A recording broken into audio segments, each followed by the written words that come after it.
Eva mai pea I the radio kasi lima I wakolu amo Au ngate sunga mo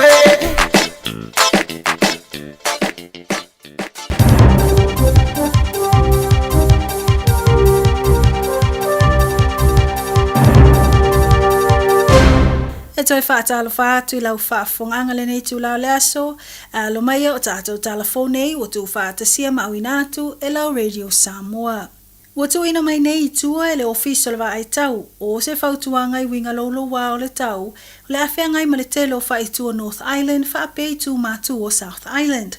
Whamawina I whaamtalanga o le awa ai le mamafa o ti munga, mai peau mamao le ea, whaasolo mai vaenga o mo le atunuu. Ua whaalia le iai o whautuanga le vaenga lanu moli mo whaitua Bay of Plenty marotorua, e o atu lea I le se lau 5 milimita le malolosi o ti munga I pau, po le 2.5 anga I le 4 milimita le tu la. Tau e reporti mai le One News, la tau whailoa ai fo I le iai o Marlborough, North of Ward, ma whautuanga I peo na iai le vaenga lanu moli, e uno iai lo longa maua lunga o ta whenga o vaitafe, ma se awala ma le le saunga le muai mo feo ingo ta vale.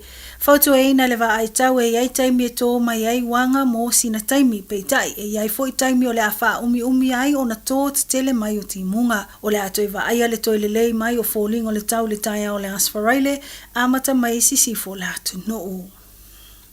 E to tolo ni ali I wa whaasao ina mai ola ina ua ngoto I fula lato vaa whaangota le sami whaitu o Tolaga Bay. Whamawina reporti ma le te o whaavau maloa New Zealand na ta wai e o atu le le ono I tu la o whaopeupea ne yali I le sami.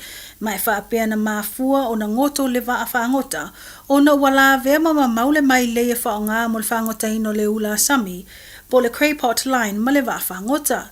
Ta wana maua atu e le aula vea I o whaupepea I la tau whaonga ina se ofu whaola, po se life jacket, o se paelo, ma se apa e utu wai tonu le penisini. Ma awe reporti le vai tele o iali I le taimina maua atu wai I la tau, ma e whaalia fo I tūlanga ma tau tia wo o iai lo la tau tino, le maluluina tele, po le vaenga wata o le hypothermia, ta luai le umi o na iai I la tau tonu le sami, o le taso I lato na avatu le whale mai mo tonga fitinga, mai le whaapea na iai se tūlanga tinga ina. I reporti na tā uai le toa tele o sui o whaalawlawe te supu whaafua se ina tali atu le nei mata upu, e peo na ngalu rue whaatasi ai sui le Coast Guard, o le au leo, o vaenga la vea I le Rescue Coordination Center, o le vaenga o puipuinga po le Defence Force, o le vaenga le Surf Life Saving, whaongaina fo I vaalele po le helikopter, ma le sosonia tangata anu o ia whaitu o toronga pei. Whaalia le vaenga le Coast Guard o matua I laki lava le sao mai o ia alii, o lana whaafetai o le mawhai on whaasao ina mai o lato wola, mai whaafetai ai fo le ngā nuenga whita sa whia ngai masui, na o mai whaatasi e sa ili malawea I ola o I lato nei. Initial reporti o le asona na whina tu ina atuai reporti, se whaalawelawe matautia na tula I mai whaitu o Waitarere Beach, I le maliwai o se tasio tangata, ai manu nua ni tangata se to tolu. Whaalia leo ni whaamtalanga matautia tu saima le mataupu, whaapea o le ialia e le whaalawelawe, na ave ese leo se la au malosi o ni utu tau mai le no whanga I la asolua, ai wa whaate ia malo le malo le alia e mai o se whaalawelawe matautia, I le lava no whanga, ina I tu la o lumana I atu, e peo no lato o mawatu ai se li o maliu ma le toa tolua a fia ni manu anga tu ngā, mai se la au malosi.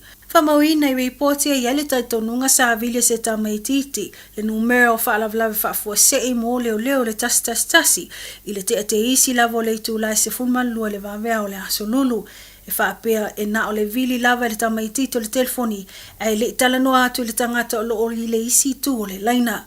Whamanino e leo sa iai sui na anga I atu I lea whale ma no whanga I se taimi o lea fiafi, ina o atu whaamtalanga o lo iai se a upenga, o se la au malo si le whale, maa sa whaapena foi o na o lato wanga I atu I lea lava ainga ina I aso o tuana I atu, o na o ni afianga mani tūlanga le saunga le mu, ua iai lea ainga. O lo o whaasolo pesu e su enga leo e tu sai ma le nei mata upu, a o lea o whaalia whaamtalanga I le ua maliu, o Benjamin Harry Timmins le suafa, o no se fulutau sanga le matua. O lato wa manunua o se tamaita I whaasfulono tau sanga, mani ali I talavou ato o lua sfulmal fita ma le lua suatasi tau sanga le matutua, o lo ia ipea ila ua le fale mai I Wellington. Whaamanino mai o se teine titi na iai lea no whanga le taimina tupu ai le whaalawilave, ua whaatasi atu nei o ia malona a inga. I tala mulmuli, o se tala fia a o se mitamitanga tele, leo o mai ai o whaamtalanga I le avea ai o le li Samoa o Jack Scanlon, maulu ai tangata Pasifika i Aotearoa nei, e whauina mai le tikeri ma o lunga I ngā luenga tau anga whiso tai, po le vaenga o ta o le Doctor of Social Work, e pei ona whaalia I whaamtalanga le University o Massey I le nei vai aso, e le o toi mamao o na tau no ulea I le si ui o tau mawhainga a le alo Samoa. I whaamtalanga o Jack Scanlon o se nanga lua e whiso soani I tupulanga talavau, tawalatu lele au nanga leo maisi, po le vaenga o ta o le youth worker, police youth development manager, ma se sa avea mawhaia onga po se lecturer. Whamawina o lea li isa o la e mangere o le wii o se whanaunga to ono, ma o se na whaalia lo na langa mo le whiso soani atu I lona tina. I le tele o ana talusanga taluai o siona tua atina, e le ima whai ona whai tau tusi. Whaalia foi e Scanlon o le tasi lea o mafuanga na iai lava lo na naunau ta inga e ngalue I le matata o anga whiso tai. I tala anga o lea li o I o le ulua I tangata o lona a inga na mae a lea onga I kolisi maulunga po le high school ma awai atu ia o onga maulunga I le university. Whaamanino mai le whaulutala ina po o whaingoa ina I Jack Scanlon o ana sa ililinga I siona tua atina ia ulula au. Ma o sa ililinga o lo whaasino tonu le I mta upo a ia atatau o tangata anu ese masanga wha malo sia le whinau mo e na a fia mta upo whape nei po o mta upo o ta ua o le racial inclusion. O le naunau ta inga le nei alo Samoa le avea o ia maulua I tangata Pasifika e mae a tau mawhainga I ne mtata. Ai ia wha o Sofia le anganga whinau o tangata anu Pasifika I New Zealand nei. Ia mawala avanoa ia o onga maololunga a ia le ngata I foi le ola sa ili. O tātou telefona au tu whaatasia lau Radio Samoa mo lau whaafonga le nei tu lau le aso, whaafitai whaafonga mai, tō whaasoifua. Ua na o le Radio Samoa se furulima iwa toru a mo e tautuaina o e ilangu ngana fitu aso le vai aso.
le pongisa whaapeo na puniti o le la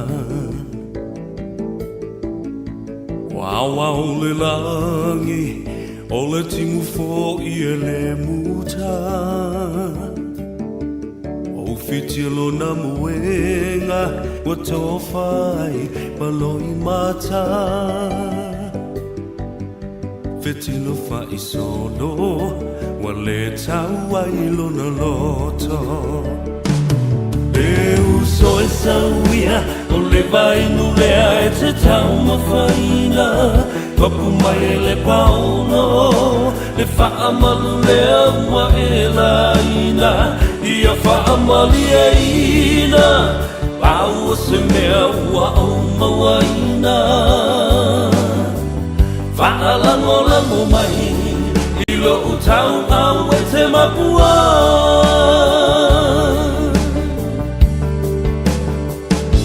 Langona le fia ai Se fulu se nese I whaalawai A o se ato whalu Pela vai o se papa mafu Amu ia la salo Wa file mulo na masalo salo Se ia lo famai O lo uola wale mawhai Peu so e sauia O le vai nulea e te tau mawhaina Papu mai e le pauno Le wha amalu lea wa e la ina Ia wha amali e ina Pau se mea ua au mawaina Wha alango mai Ilo utau au e te mapua E le nganga whiwhia mo le nganga whawhetai I le atua. Wa toi maua le nei lau lau o tātou toi lau lua whesila whai ai. Ia ma wheloa I foi, whatalo whai la ia lea, ma o whalofa I le atunu. E le nei aso fau wa whapopo I aso loutou seifua, aso ngafua. Se fulu ma le iwa o le masina o Januari, wa pasi ma le afa. Toe se fulu ma le tasifo, I aso pe toe se fulu ma le lua. Ia, tātou tau nuu I le masina lona lua. O le tau sanga fau lua fe lua se fulu ma le ono. Sa o whala le lei, a lo a fua ai lao ua maua. Sula fau I le lofa ma le anga le lei o le atua. I lo tau soifua nga lue ma le soifua tau tua. Le soifua au auna. Ia, e le ngata, I o tau Faiva masani na ua nganga e le lai le tai au. Ala usu Samoa, ma ala seu fo I le atunu. I o tau Faiva masani o na tutofi iai. O Faiva o le ngata I fale, o Faiva o le vatetea. O Faiva fo I, o le tua sivi ma le tua vau. Ia o le nei atunu. Ia ma atunu o papalangi. E ala usu. I le fale mai. Ala usu I ngā ruenga o ofisa. O fale fai ngā ruenga. O potu wa onga. O lunga o le ala tele. Ia, maso se ngā ruenga lava. O fale fai ngā ruenga. Pisidisi tu maoti. Ngā ruenga fo I ale malo. Ia ma le pisidisi ala tangata lava la tau ia malana atinai. O lo o tau mawhai ai ia siona ahinga. Ia, fai ai le tau tua. O le ai tau malele mai atunu I fafu. Waftai le tua o mou fo le nei lao lao. Whatalo fai ma whatulou I tūlanga whalupe o le tātou utunu. I ona sā ma whai ngā le avea. Ia a mause fai o le tāwhatolu o le tātou vāndu nofu. Pa ia ma mamalu wha le malo. Pa ia fai ma mamalu wha le atunu. Ia ai matua le tuu ia te utou. Le paipasino le tala le lei. Ia au whai ngā ruenga totofi. Whata whai taulanga e fia. Malo le soifua manuia, whatalofa maufa lofa I ate oe. E o lava fo I le vasenga o I lātou. O le au whai ngā ruenga ua malo lo manu malo manai o lātou whaletua. Malo lo pensiona. Malo lo retire. Ia mapu ane lea I le sanga. Mapu mai I maota ma whalenga nei. faise malolongo leva no tau fa au ngase ia a o tau tala fa uto ile ngā luenga le tua matase ono o le fina ngalo keriso ina ia tai mai o tau le lafu oti u lava vale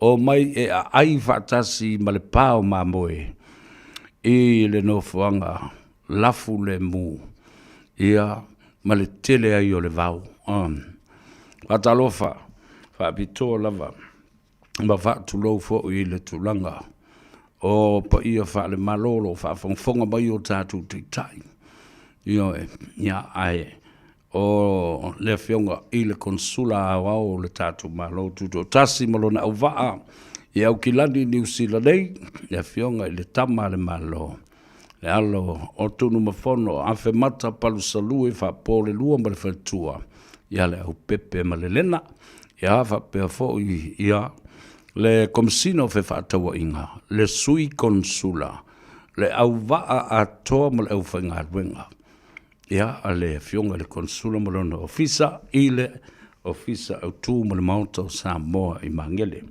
fa talo fatu ma fa malo atu inga wenga le lei o lo fatino ia le gata fo ile na ia o lo fa longo mai ma fa fonga mai le tapo inga a le fionga i le fasina tole a fo a fa masanga fa matala ia fa pena fo ilo na au vaa ma le tamaitai i a Pauline Tino Schmidt ia le au vaa atoa o le ofisa o le high komisi o le malo Samoa i le laumbua i Wellington a lo le soifu manuia ke lo fo i wale fo inga kaunga i imas kako high komisi i la loi i le a ayo keriso ina ia whainga o fie fo ia me e tua iai le ofisa le ngā luenga ia mai se le mamalu o Samoa no o halala ma papa au ai Christchurch ia whaatalofa la ia lea i te tai o le tātou tunu lau fionga le li palemia ia whapea fo le whaletua ia ai te inane fo i le whaamalu malu o le au mamalu o le malo o le tama o le whaasuanga lau fionga i le tuia ana. Tui male li whano, ia male masiofo. E le ngate le nā, ia o le tūlanga fōi o lo iai, ia le whono sui o le whono sui tofia, o la tau whalitua whataro whatu le hatau savea, i lo tau po ia mahualunga. Ia le ngate lea, lau fionga i le whongwhitelai, mo le sui whongwhitelai, se ia o mai i le kapeneta. Ia ai le whangaloina fōi. Ia sui pāle mia e to alua. Le fionga ia pomurinuku o ni semo. Mao ia aututele. Ia whapea fōi le sunga le moripola. Ana rosa. Tele o lau o le mamalu le sa o fia whailoa iai le vai aso na seiba vai atu nei. Ai o le matua le lava se taimi. Tele mea le ainga whai, tele fo i whailua inga. Ia mo te tai o le tātou tunu, sā ngā i atu iai. Ia o le anganga, o le maua o le malosi, ia whapena fo i maawa noa le lei, sā whailua iai. Mamalu o le pulenga le kapeleta, le whono whatonu, pulenga whatonu, ia moise fo i sui mamalu uma, ma sui whono uma o le pale mene o Samoa. Le ofisa le fono, a malo i le ngā ruenga lo whawhenga iai. A wao, le fo le amata, i le aso tai au, ia ona toeanga i atu, ia le pāle mene usuia na fono mamalu, ia ai tāpua i ma whaalongolongo Samoa. Ia afo i lu ngā maa matau, i ngā maa o le a whai, i le a matanga le neitau sanga.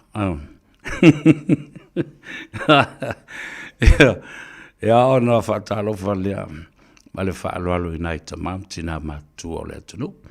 Ma lola soi fumanuia, whaatalofa i mautanga ngase ma whale o tangata mātua. Ia, ma le talutununga, ia, o lo oanga le lei, pa i atu a au, wha mawhana whana, ma le wha malo lo, lo tātua li whaolo Yesu Kiriso. Ia mo wailo tau file mu, ma le toa, I ti ngā mamawhitianga o le soifuanga nei. Ia, ona e saua le soifua pula langoto. Ia, ma au mai ia mai o tangata matua. Tātou on sai. Nā o le atua o le fō mai o fō mai. I alis tangata. Nā o le fō mai o fō mai. Tātou te sulu wha i ai. Au fō mai o le soifuanga nei. E te tau fo i ona tātou sulu lava i ai. Le anga e o whatasi. Ia mata upu wha le atua leo. O le whātua mga ruenga i taun whai. E le wapela o na o lo whalango lango i le atua malau talo lo whai. Ia e te alu fo i te saili tonga whitinga. Lo te hoi fo mai. Ia. Le nā, tā ua lana o le whātua mga ruenga. Whai lau te talo, ai alu fo i sa ili po lale mea te tau ona e inu mia. E maua ilo malus, vai sa ua i le ora. E vele malus i le ili ata o se vea. Ole makuamba loki, arafa. Kari e mga i uso ia. Whatalofa lunga le tātou api o fōlinga. Facebook page, ia wapia fōi mo le tātou YouTube channel. Mahalo le tāpuai. Mahalo fōi le on sai. Whatalofa atu i si uso. I le mauta ngasa. Ngasa peo mau me rombolo whatau tori ai. Ia le uso ia tausili. Tua i malo. Ia mori atu alo whaanga ma whaamdianga. Ia tau le uso stau. Awa moe o le a wawe o na whaafo. Sia lo malos. Ia matonga fitinga o lo whenga iai. Ia lau sunga mali i matamai tai fo mai. Ngā wā o le lofa le nao le tua. E ta wala mai. I to mai maa ngā waa. O fusinga. O tonga fitinga. O vaila au. O tau tonga. E whai e ali i matamai tai fo mai. Ia le nā. Whatalofa runga le tātou. E le ngatala le Facebook page. Ia wapera fo i mo le tātou YouTube channel. O se tala maalie ma le mātango fie. Ia le tūlanga le taunu uatu i Samoa le vai aso na se ima vai atu nei. Nā na utu lava osolo i le tāwale. Watalofa atu i lunga o le tātou ala leo. O le tātou live stream na i lunga o le tātou lava ala leo i Samoa. O lo whaalongo mai ai le fia afe maafe o tangata. Au le whato ata tala tolu vai aso uatua nei atu. Whai e le trial. Ia, o le teimi ala le whaalongo mai le teimi le nei o le etala no atua ile i ata usavea. At the same time, o le teimi lewa le nei etas. La fwoi whaalongo mai mau ma kota malona whaleo. Ia, ma le lantou i taxi stand i vai tele. Ia, a o le tofai mua ausa. Mua avasa, i opu leu tele lolo vai soalo. Ia ma lantou fo i taxi stand i nahi tau mesina. Io, whatalo whatu malo le soifo mruia. After i le tuo i avano le lei sa tātou whelo iai. Ia, ala o mawalo tau fia tele i o tala mātango fia i le atunu. Wha i o le mali i o le wehe. Fesu ia inga fo i o le tala o le tau la tau ia stama i teimi nei ia. Ia, e lua i tu la e la i malau fie. Ai te lo le leia. O le atimu ia ma whapena fo i ona. Ona ta ulu uanga. Ia po le tasi le tu la i le uli. Ia ona to e mau fo i la ia lea. Ai to e sulu mai fo i le la. Ia maangi mai fo i mo le savili. Ia o winga na fe mo wa i o le tala o le tau i Samoa. Ia ai e se le matango fio le asesi atu i no whanga whai tele. Le ngata le taulanga lava la tau ia o le maketi o tau mafa. Ai mai se fo o le maketi o i alna ua whaima me fo le tū le i nā male aisa la tau ia. O no whanga u manei o tama i small vendors, small businesses, ia whapena fu i nā le whale ia tele o whai atu la. O le au Faiva la e tū le ia le mea. Ai kanga e faiela ko kama ipisi ngisi kafa o le fale ia. Ia leo lo mau atu e leo. Ia ma kapui. A pa wal na le me fai.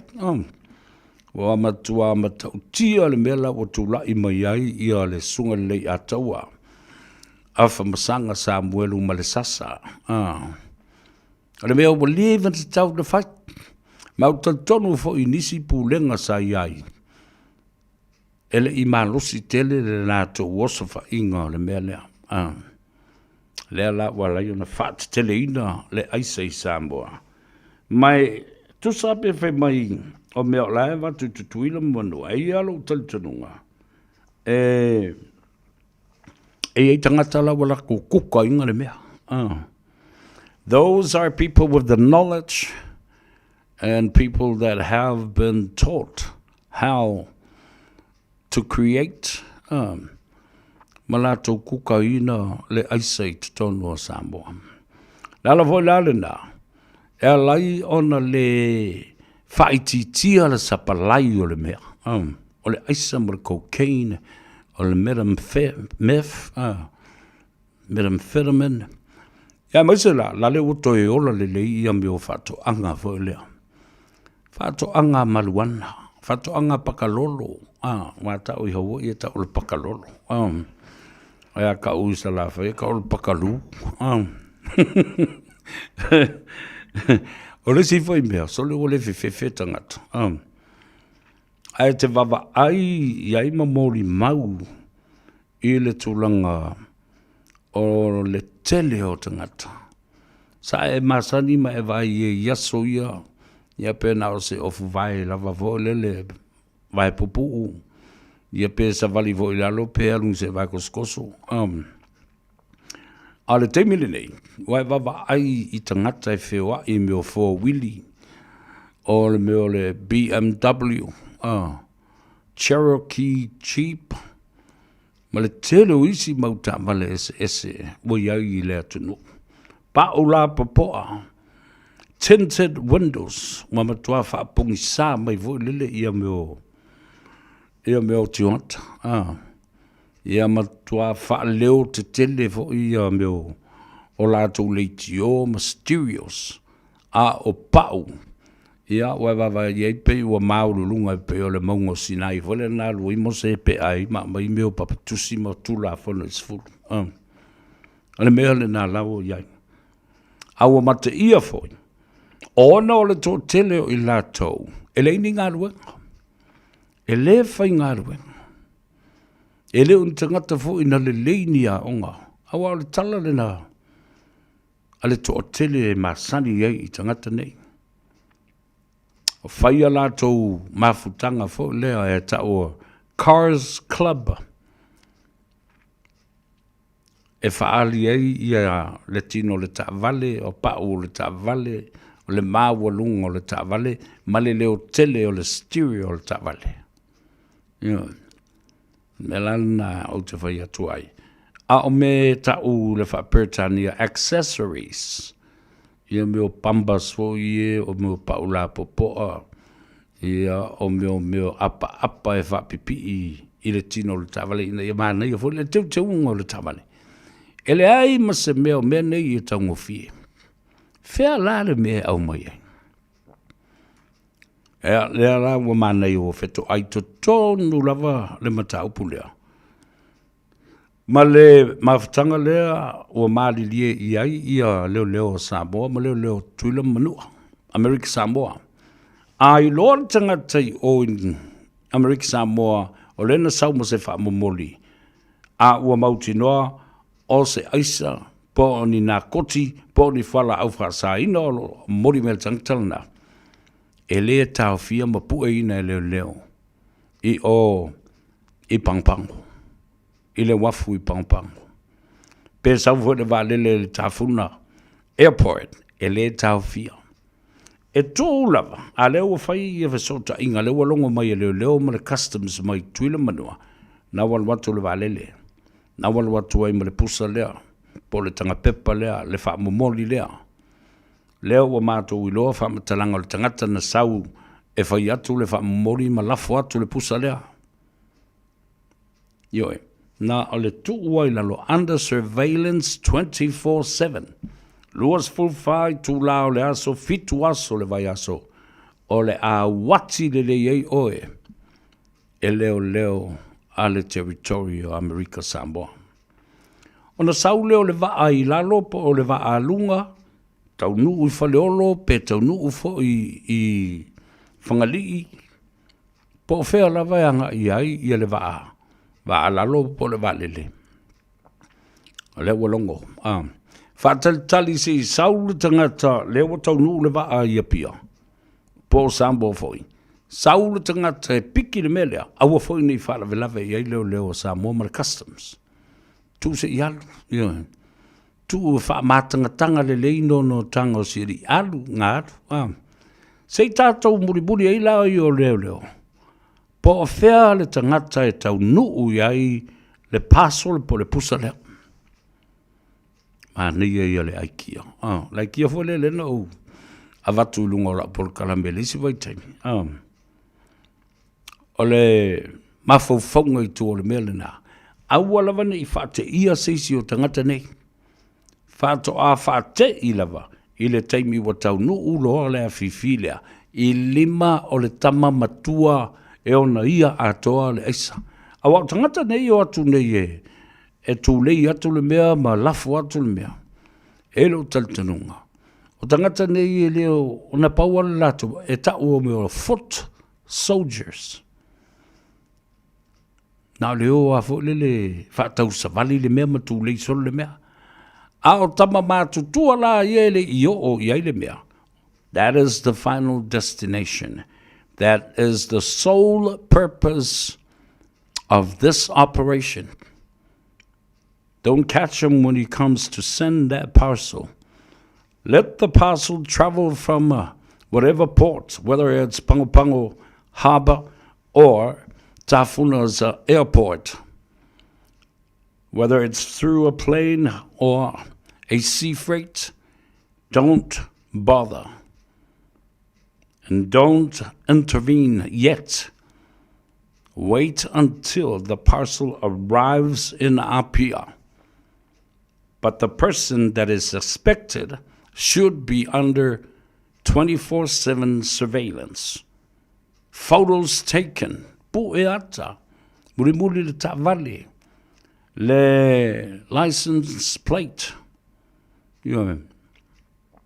O ai e talanoa I ai. O whea ngā I ai. Le tangata lena sau e piki. La autowa vai fola I ai. Pe a matua I mate tu wina. Ma muri ta I ai leo. Spy a leo. Vo lele civilians. Vava I lola I tino tangata matutua ia. O tama matula ia e ona ia le mea. Ia ona whaasoa lola ia le I lalo ia lato tama I fita vo lele. Le o e tu lei le mea ma o e au mo le tupe. Lena. Ai au te tel tonu. Ua popoto fo ia le au criminals nei.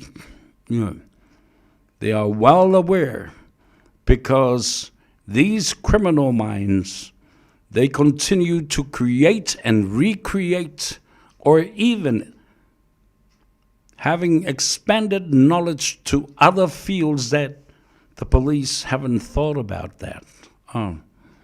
Nalana te whaiatua ia lato. O te whawhetai le komisina le tu mau o loo iei nei. Whapena fo I ona malu o tafa. Awa taunu wau I Samoa. Wato tele ia tino mātutua o le matanga aruenga o leo ua whamawai. O la tau fo I nisi nei. Na mōli mau I le taimi o le whamasinonga. O le sunga lauli. Ale mali atoa malisi to li mai to ono I la tau. Mai o la utala le nei e whai tupea. Nisi nei o I tu tino o le malo ma o e sa avea o li imtamai tai malu o le malo sui komisina, sui sinia. E le ngato I la tau le whai le mōli anga o lauli. Au e la tau fo ina mōli mau e le whaasolonga o le whamsinonga o lauli. Whatasi e ma Samuelu, Sivai, Marie, Lisa, Fepuleai, ia whapea fo i li o whatau malama. Paul Vitelenga le li o le tū. Whatasi e ma le fionga le li pāremia. Ma ilo tanunga i le mele. Ila utalando atu. Inisi fo i o tino matutua. Ia, ele tau au maia fo lele so lato langona. Ai, as an observer, a journalist, a broadcaster, a writer, and a reporter, and a senior member of this kind of work, on this line of work, it's easy to summarize the whole picture. Le vava ia tō tangata. E le sawa I tō le transcript o Mori mau matala sa whai le teimi o le whaamsinonga. Le ana whai atu e lau tala ai o te le malanga I Samoa. Le rua vai asa o tuana I atu. Le anga o le vaenga le o lo o whaalango lango ma losi iai. Tui la epa ma le HRPP, ma lo lātou talitonunga. E tito ai I lauli. Lauli will be found guilty. E whaasala I nei I lauli. E maua I nei I mea whawhaua lauli. E whale pui pui I lauli. Let me tell you something. Wa fia no tau atua mea te tele ma le mea ofo-ofongia. E tu tupu pe ao o ina whaitau mea nei o whaamsinonga. A o tali le atunu. A o a taunu unga o whaamsinonga I whai. Ele iai a se whaamsinonga o whai inai. Ile tau watu o le mea o le a tupu. O ai o le a whaale tonu ia, o ai o le a whaale tonu ia. Nao mea sa o lawa e watu aisia. E ile ngango le tua. E musui ai au. Whatasi ai ma le mara malama I le tula fono. Le a le mea o le a tula mai. O le a le mea o le a o iai le sa I li linga. O upu e whai o vaenga o le tula fono. E tā ua. E o I tātou whainga palota. Pea no whai atu. E mua au tau atua le tangata o le a manu malo mai le tu malo leo. Le whai nau tau whaafonga le iai. Sai tu le epa sai le whaipule o le chapipi ma le lavaenga whauwhai. I le polo keti o le tasi le miliona. Nā le men tupu. Nā na mi noia o le ia tau sa vea alu watu lo ma le whaamtalanga I lunga. Apo mai e le malo e le se le ia tau sa vea. E li whapela au whautuaina ne fionga I le li pāremia.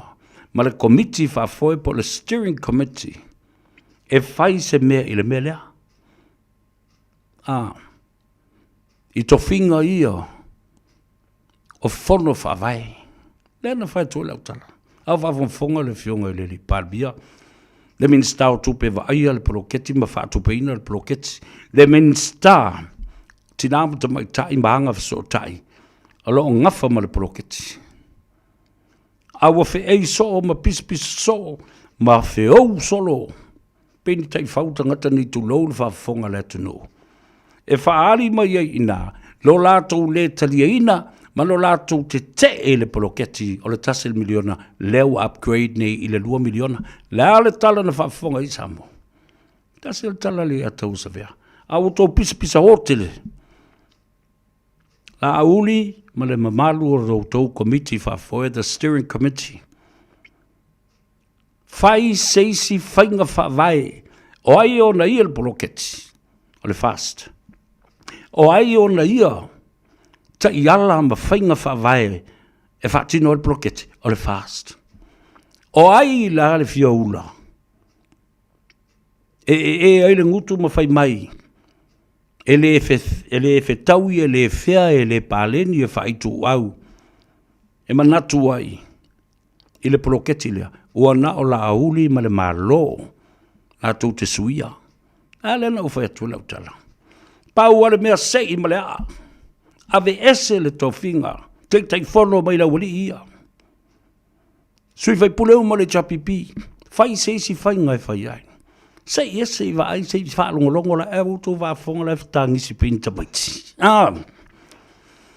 Le fer le bele le ai le fetaui. It's a waste of time for you as a cry baby. Now listen carefully. That's exactly what Lauli did. Change the protocols, change the policies, change the way the project is heading. Because why? It's a new project. And there are many lessons to be learned from this project.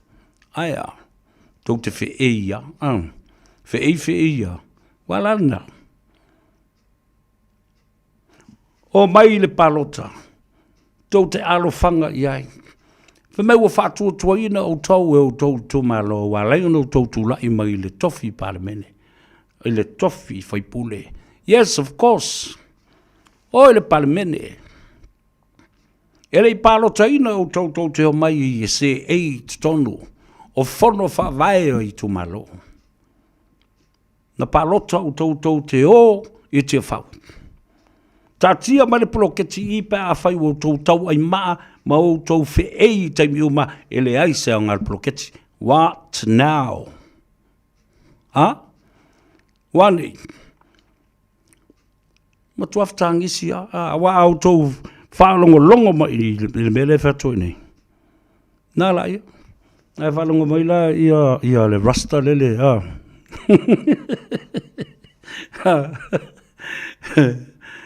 Nā la ia. Whai le mea lewa whai atu. Au tau silsila iei. Oe apalai. Oe apalai. Ai wai fia popoto. Whalango lango le whaamsinonga ma la tomela. Ai whasili le whaamsinonga.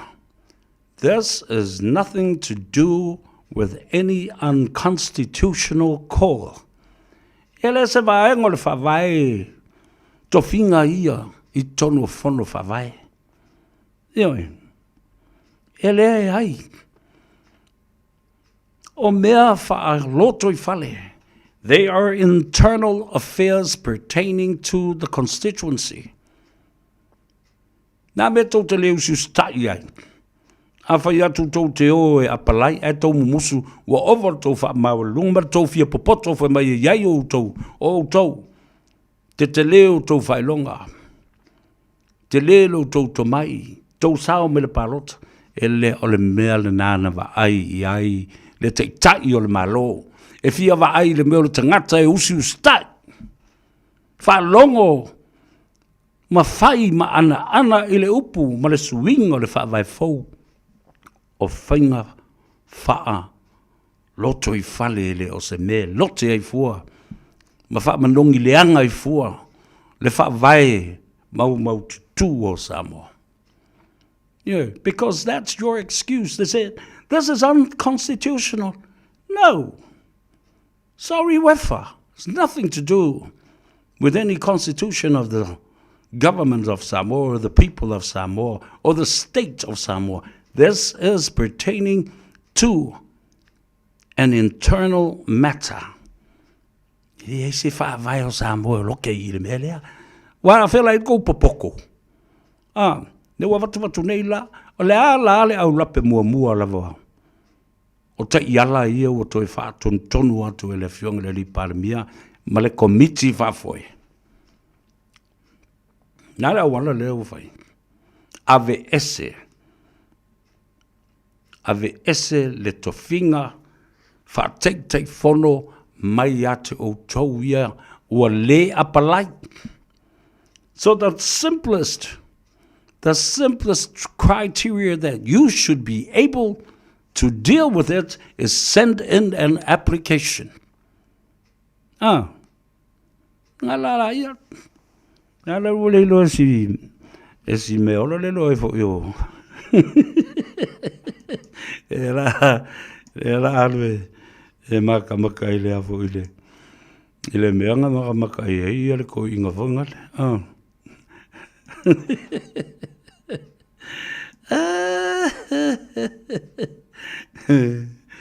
Ia watila ia. Ia na. Lele la ua vevesi solo. A ua solo malauli faa 2 miliona le palon. 2 miliona. Pai tula uli. Big money. Toi oro fe eiro mafutangisi mai. La le futangisi. Faa mole la uli. Io. Toi tu mai se isi avanoa ia matou nei o faipule. Oi la toi tu watu foi. La toi fa longo la le mele na pese atu ai lava. Awa e pese atu ai lava e fa longo ia te ta yo le malo mai loele e te ta yo le malo mal komiti le severely ato make sense. He does make sense. Fa longo le pese fo le mtuale make sense ato mena e fai. Ai au talanoa tu lo le point. E iai lona tā ua mea nei. Au ne ngalo. O mawhai ona awi nātu. Le nganga ifo Faiva. Le pora kalambe le nei o le iata o sa vea le nganga ifo Faiva. Ua watu iate oe ma le fia tele. Ona o le lango mai. Ale mata ngā ruenga. O fo mai wha pitoa. Male fale mai wha pitoa. Pacific Specialist Healthcare Hospital in Fiji. 1 hospital in Nandi and 1 hospital in Suva. Whaftai tuai I le ali'i whatonu, le sunga ia Mr. Parvesh Kumar, ia whapea fo I le tamali I Samoa, le fionga ia a toa mawhai upolu tai a kui. Ia male tamai tai, ia Christine Finau. Komiti whawhana o le board le whare mai tele le o lato. Sponsor ina, ma whaatupe ina. Le polka lambe le nei. Le ato sa vea ma le nganga ifo o Faiva. Ina ua maia. O le alale si me le vevesi e nei la unto. Da me tau te vevesi e. Nana o whaiatu lava le tele o taimi. Listen carefully. O tau leo mai e lango le polo keti. E manui ai le atunu uatua. A fai fo I tau te sa I isi. Fai pule la sa iai o le fast. Ai sa lau manui o la tau ingoa. Inisi sa whao ngā tupe. E se le wala na whao ngā ai. Ai lei fa soli tu la fono. A whonga lei. Ioe. Wa le sa I lava I le tūlanga.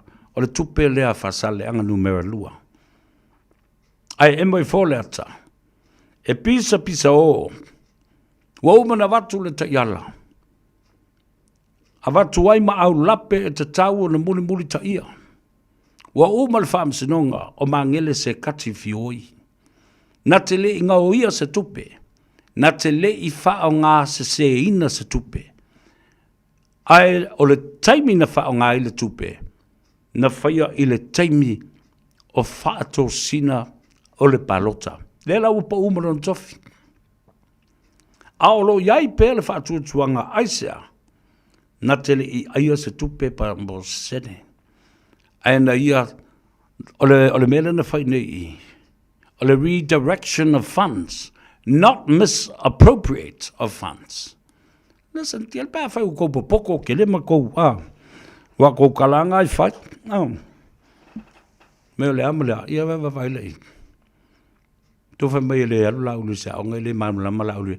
Ai kasi al mi miloinga ya. Ele fionga le pare mia o le porukiki pongi sa paha I ruma o tau whoringa. E tau te le ma e ma siasi. I me whai laulu ya te utau. Ai ala na whai laulu. Ona, se tali atu wai fhoi. I tau tau ua inga leanga ma le se ma le pepelo o lo whai nei. Lauli is so smart. Tau whai mai fo I le Yalus University le I se whai longa. He le tei fo I tupu se me whape papa I lauli I se tofinga pale mia. What now? Aren't you embarrassed? Isn't that a shameful thing to think about? Especially those of you with all these accusations and things thrown at lauli that came from your mouths. Tau te nofa mo tau te ino mo tau whita I tala I whai atu le a tau sa whea. A wai le ai ma se tala e se se. Eat it. Swallow it. And some of those words were your own words. You know, au tau whiwhia lai whai tala le anga ia lauli. La lan mea tau te le. No nofo ai matali le lei matali ele tau sua. I ki whinga lauli e watu. A whai e lauli. Ai o te tango e whalau tele. Mamamoli atu ia te outou. Ina I outou marama lava iai. Ise whamatalanga whaingofie. Lauli explodes things in front of your face. And le a taua's role over here is to make things easier for you and define them in simple terms so that you can understand, both in Samoa and in English. What part of no don't you understand? If I quite makanga, if I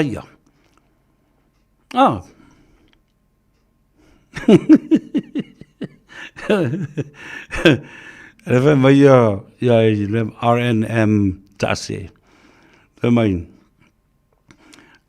le fair me. Ale fia va fia le fifi ile tua. Falongo le mai oe RNM tasi. O polokiki la langi nei. Ne tātou te ola ma tātou whaia. Sa whai whai tangata nei. Whaia I lātou mamanuia I na o tangata sarango lango ia lātou. Leo tūlai mai la uli. La me tau te le tui nai le hava noa I le fionga le li pāremia. Leo outou iloa. O outou matua I whaia ina mati tō. I whetau wingo o mawhau o porkiki nei. Ioe. O ia whatupu o tau vesi in tau o maila I lea malau mai whamai. So ia tau te whatupu vesi. Lei se mea o whaia whapena. O le lau atu iluma se I malama I o tau talinga mo o tau mawhau. Ai se I whawhawhonga lea tunu o tala me nei.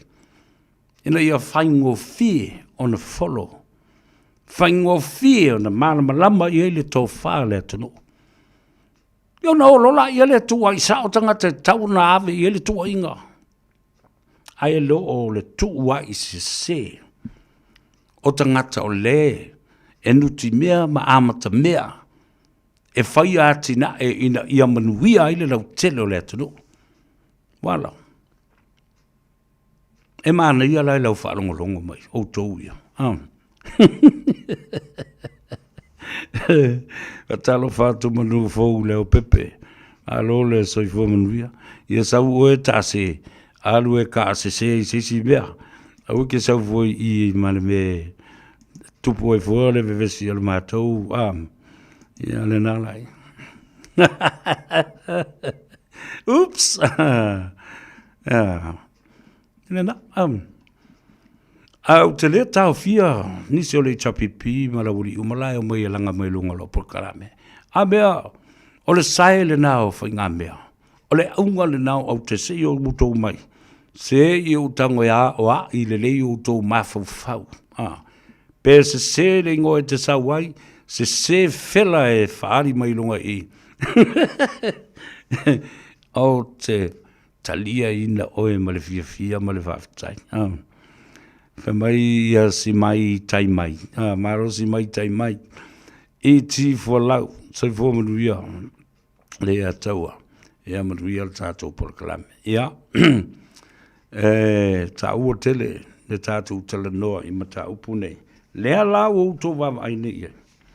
Lea whamai lau le whamsinong e whea E o ea I le whamsinong. Mai e o se I whai mai se tala le whamsinonga. Po le ale nei mea ua whai. Ia lena, o le whesili mua lava le nā le fionga I le whamsino. O le ale le mea le kou keo mai e. Nei skom ka upu. Ai whai mai se whamulmole. Pea no voi atu. E le maua e u avi tūla tō tangi e mamā.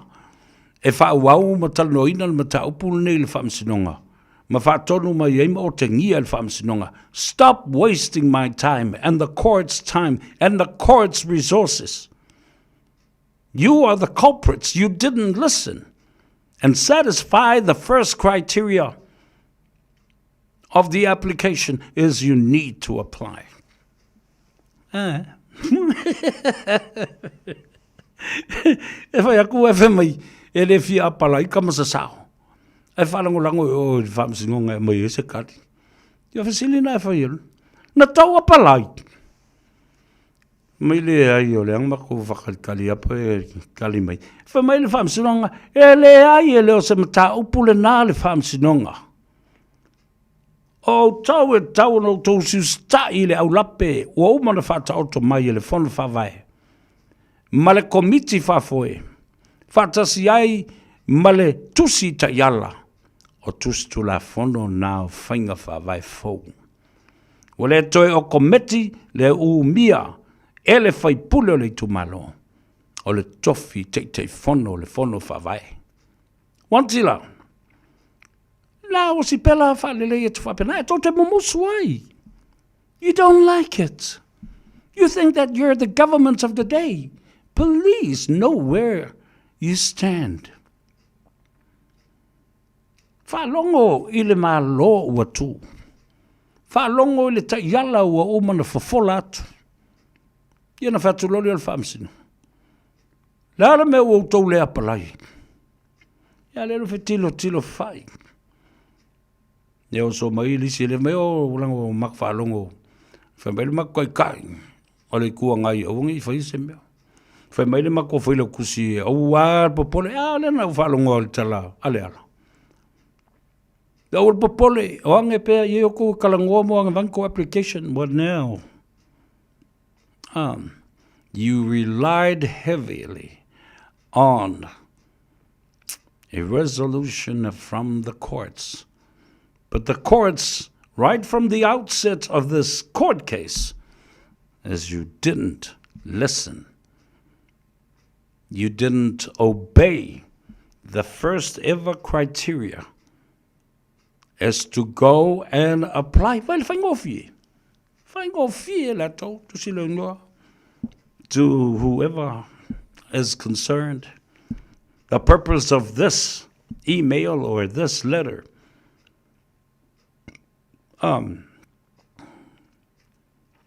is to express interest. Nena, pe tu si fa peretania, pe le fa Samoa, po le fa Kolea, po le fa Alatina, po le alava, ale wa tu si apalai. Is to express interest in the vacancy to become the chairperson of the constituency. Tusi atu maleanga nga whalalo, e whailo ai le whangatia, o lo o nau ta inga, I le awa noa, o lo o whasala wina, o le tei whono, o le whono whawai. E le tele ni upu. Sa o teita ia, le whono whawai lea I le teimina o tu lai mai ai, o au o se whaipule, ua whaatua tuaina. Peitai, o lea ua waawa I atu o iai suinga, o whainga whawai na iai momua. O le ala lea, o usta iai, e tu ina atu alo ia la utustu singa, o te talo sanga ai mo le avanoa. E vea ia o se te whono. A whai, e tu sai malau tau finangalo. Le komiti whafoe po ai lava, o le a whai a whatalta noanga o nei avanoa. Se maane se teimi o te anga I atuai. E whaatala noa au. E tu sa male nei tal sanga pe a whai e tu sai mo tau finangalo. Whaftai whamlia le atua soifua, pum. Uma. Alea. Wa to whalongo mai nā le tolu wafa I upu ena watoene. Awa uma le tusi lau afi. Usu stai le au lape. O whainga whawai le malo, o sui le malo. Ti ngātaringo le malo le utou au. Fe ei mo solo ma fa mai mama.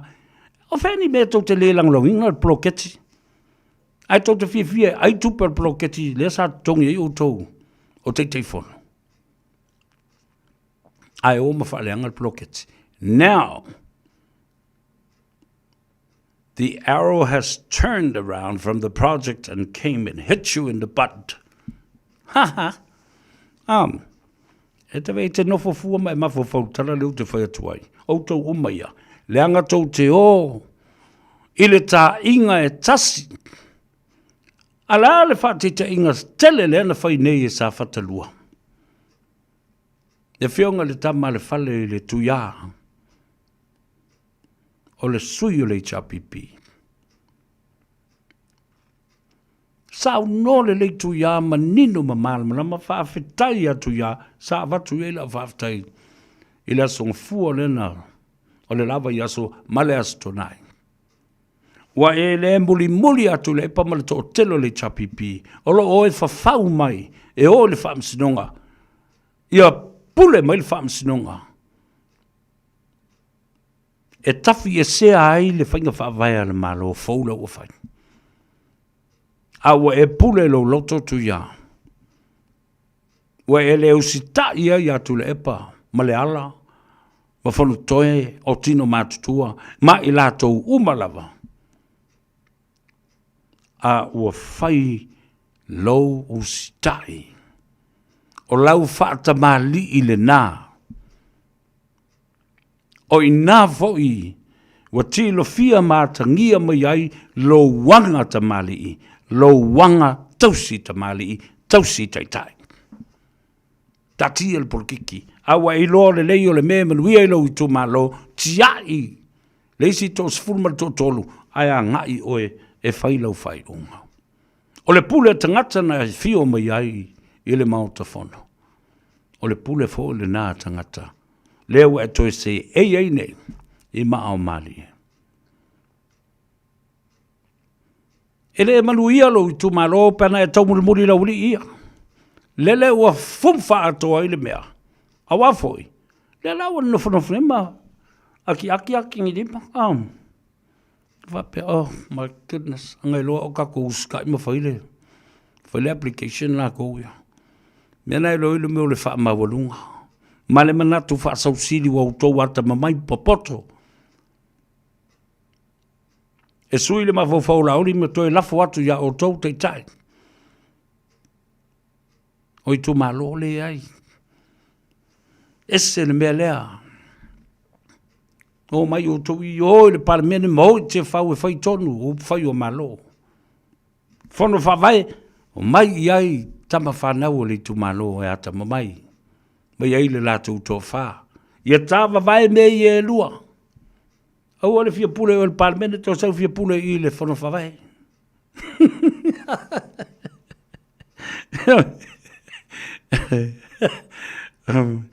Makua i whei karawa. Ale ta sao le tale nai tau na manino marama lama le ai. Ia le mamalu o le atunu. Ai mai se i tu malo ia. O lo o whaafonga mai. Ia le na. Out tu le pala tau ia. Out fon toe. Out le ala. Wawai tangata. Si nia. A lea o lava i lea mea whaingo fie. E pa o tau sius ta ia. O pei o tau ni ta maiti. Le maali li e ma whaali li i wa whao le tangata. Le polo sa o tau ta alo. Ipo se mea ta alo sa o tau fia iai. Taste your own medicine and see how it feels. Helena, Fa talo fatu. Leu so ya whainu le lei, lau te paa ofe Wong King.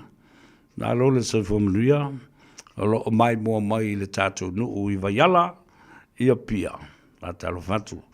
Ia whape nā fo I le tō tēne o lo o anga I mailunga o le tātou. Apia fōlinga ia whapea fōin. Ia le tātou Facebook page. O leo o tātonu le tūnai tolu. Nā tātou wō. tale pese le whamanuia tuai. I le manawa o ngā luenga i le nei fo i a wauli, ia po le tūla lata fo i le manawa o ngā luenga. Ia, ma tāpena pena i fo i a matau nā ngā i le fale. Ia, leo toi mau i a nā yaso pe toi lua fo i vai yaso, ia, pe tasi fo i vai yaso po le salo po le vaso fo, po le vaso le nei a matai, toi fo i nai whanau i a onga, ia, whapena fo i nai matua o whai a onga, o le ngā ruenga whai pēr, le matua mo e pō, e ala pō, e tau whangu pō, i le whanau, tāpena, la ei o ofo, se vai, a wā, ia, e leo toi mamau fo i atu la lata, i le tau malulu, whai o nei matua, e ngā e momori, a o le tau mawhata maiti, o lātou o fua onga, ia, o fua onga le sama, ma le o fua onga le winter, o le lunch, le mea ai, o se e vai, te tau na malutia ai, le teimi le anga le tala le tau, ia, ai moise, o le tau, o le nā, o le momoli o le whanau le tae au toi au mai fo i le fiafi, a malo le tāpua i mai, i nai tamam tina mātua le tātou tunu, whatalofa i le tamam matua o le mātou ainga le fionga e masoe. Ia, whapea foli ta mai tai o Fuatino, Erolini, Vaisingano, ia, ma Folen. Whatalofa atu le atau savea i le tātou ainga.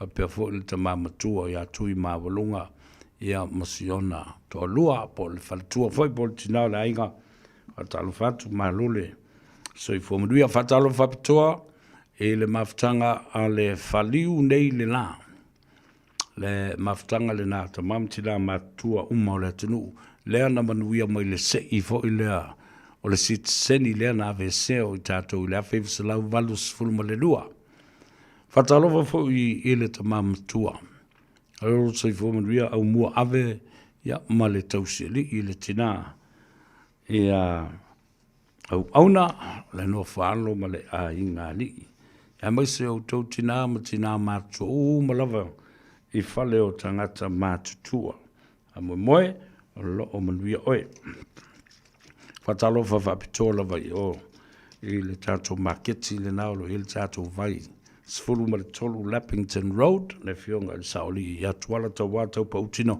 whapea fo i le whalitua i a beka. Uma le le aso malolo, le masinga ma i zone. Na le malo si kuku a le merei, na paua le mele na whatau whale tono. O le tolu o aso so, o le leo.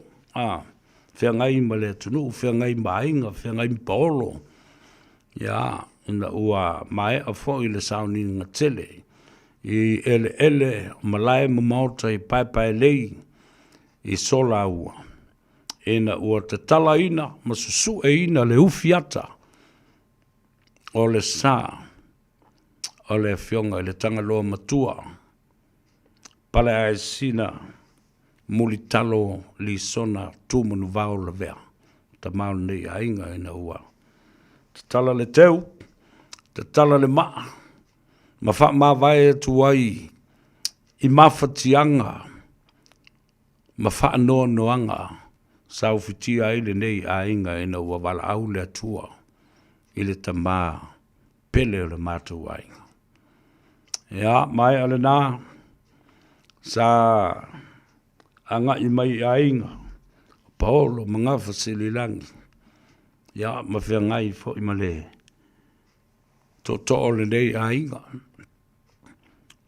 E le whairo ai, i a whapena fo i le anga i atu i whaalo longa ma tūlanga mau le longa. So mai ai, ma le whailonga ina, o le valu se fulu, ma le 5 tausanga, o le alofa o le mātou, o le alofa o le atua i lo mātou tina, matua, ia le ulua i alii, so alo, la faitele fa pale mata o le alofa so alo la vea alo manuel tina o le ainga aftai ia ila tau e maram lama masani na i o mātou matua, e maise lo mātou tina. Valos lima tau sanga le matua, a o lo matua i malosi lava le leo. Malosi lona tino. Ma o lo o avea pea o se whaia onga. O tō wawailai. Nanga le lei o le atua. After ia tua i ainga, ua mai masani o le kalesia i Navu. Le kalesia i pai lei i saundi atu. Ainga, Paolo, Mangafa, Sililang. Ia ai mai se foi o ua mai masani. Lau tō wanga le lei. Ia, ma le tali whaaloalo foi i le whaatala unatu.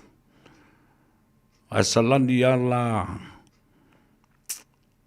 i le tūlanga o le musika. Ta lingo solo i le leo. Le a tau sa veo ma le whaili le tamo vai papa. I uta i le alia. The Valley of Sound Yatu and Solaua. It was just a beautiful day. Beautiful weather. Lovely food, lovely people, lovely music, gifts and presents. It was awesome. Ia, ai tawa lunga loa. I le whawhatupu ma le whawhatuulu le swawhatanga loa matua tui Solaua. Ia, whapena foi i le swafa o le atuolo o manu o le tangaloa matua ia whapea foi le whaalefa o popoli i malo lato whaalefa tui sawali tui solau popoli i ma popoli tawili ili ma tawili ili ma tawili ili vapea foi le ainga sa le aia. Ngā le a i ma le ainga sa te o. Ia o ngā whaumana sa whae, ma suafana sa whae e le asu. Whatasi ai ia ma suafata mai tai o le samala ulu. Ma samala ulu. E se teimi e on amatu foi la ele le lisi e fai tau e nei lo foi la ele to tele lo tato ainga matangata tasi le swafa le atu o lo manu ya tasi le swafa na fai le tangata na nofo ai swafa le na o le fa pongai o le ainga fa savalu I fale la tai o le atau o sa vea na nofo ai le wha I le suafa le na o le tō tasi lava ne na nofo le suafa le tele uisi suafa na whaila so le nai tei tō a wha tei tō li ma le suafa pei tai ane o le suafa le atu o lo manu o le nei a inga sa tanga loa matua o le matua fo I le na lai o na tasi le tangata ua amai I le whātuatuanga o lo ainga. Ia o mea nai tutu ai tolu sa tupu lava yasu ai mai sila.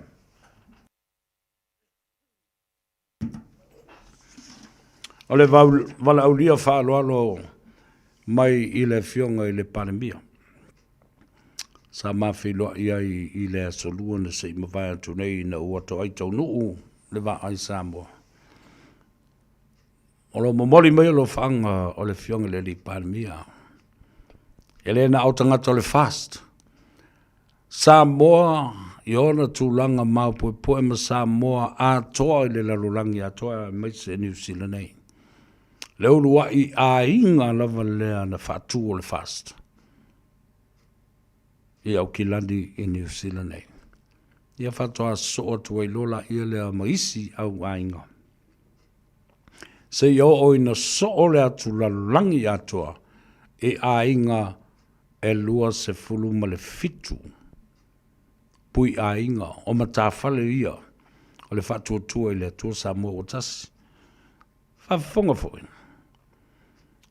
Ina ua whamalo lo ma le toi whaia ma whatanga ina e toi la epa ma le pule o le tu e pi ia le sunga lauli le mari toa manisi sa lato ngā lulue e fau ma fau wai ia pou o le mauta o Samoa o le fatu tua i le tua Samoa o tas na ngā ima iei lauli ma mawhailoa i au kilani nei tele tala na whai e le telefoni ma ia whapea mai iai i atea da tau se vea au te vava i atu i lau polkalam e tumu e lo lofi atu i te ngata i le tano ava mo le tele o tau sanga i le na o le astona i le na mai le itu la e sfulma le lua i le ulisa i pa i le itu la e lima i le afiafi o aso to ana i umalawa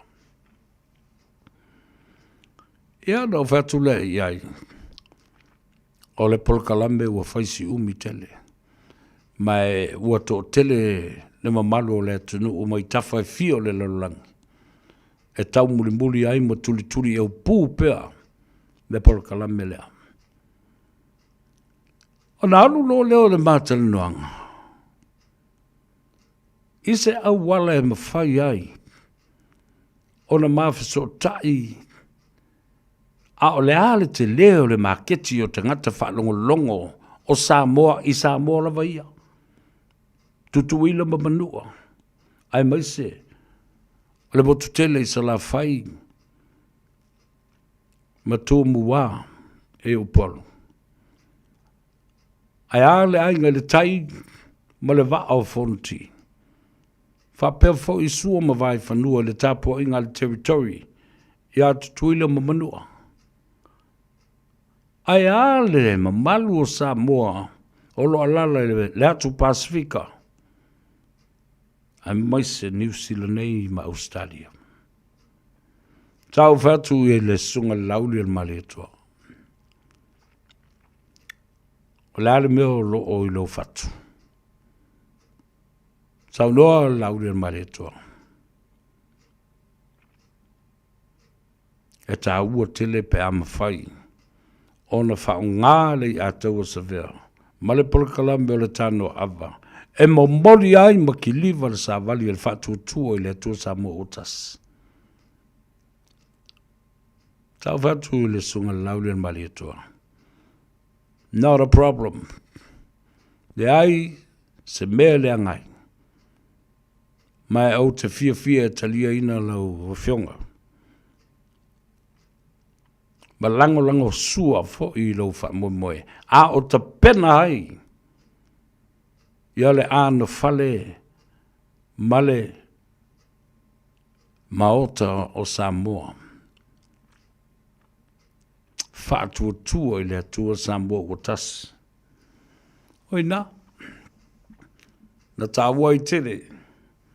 Ina ua amaliu mai fo i le to whaile vai malai a siata.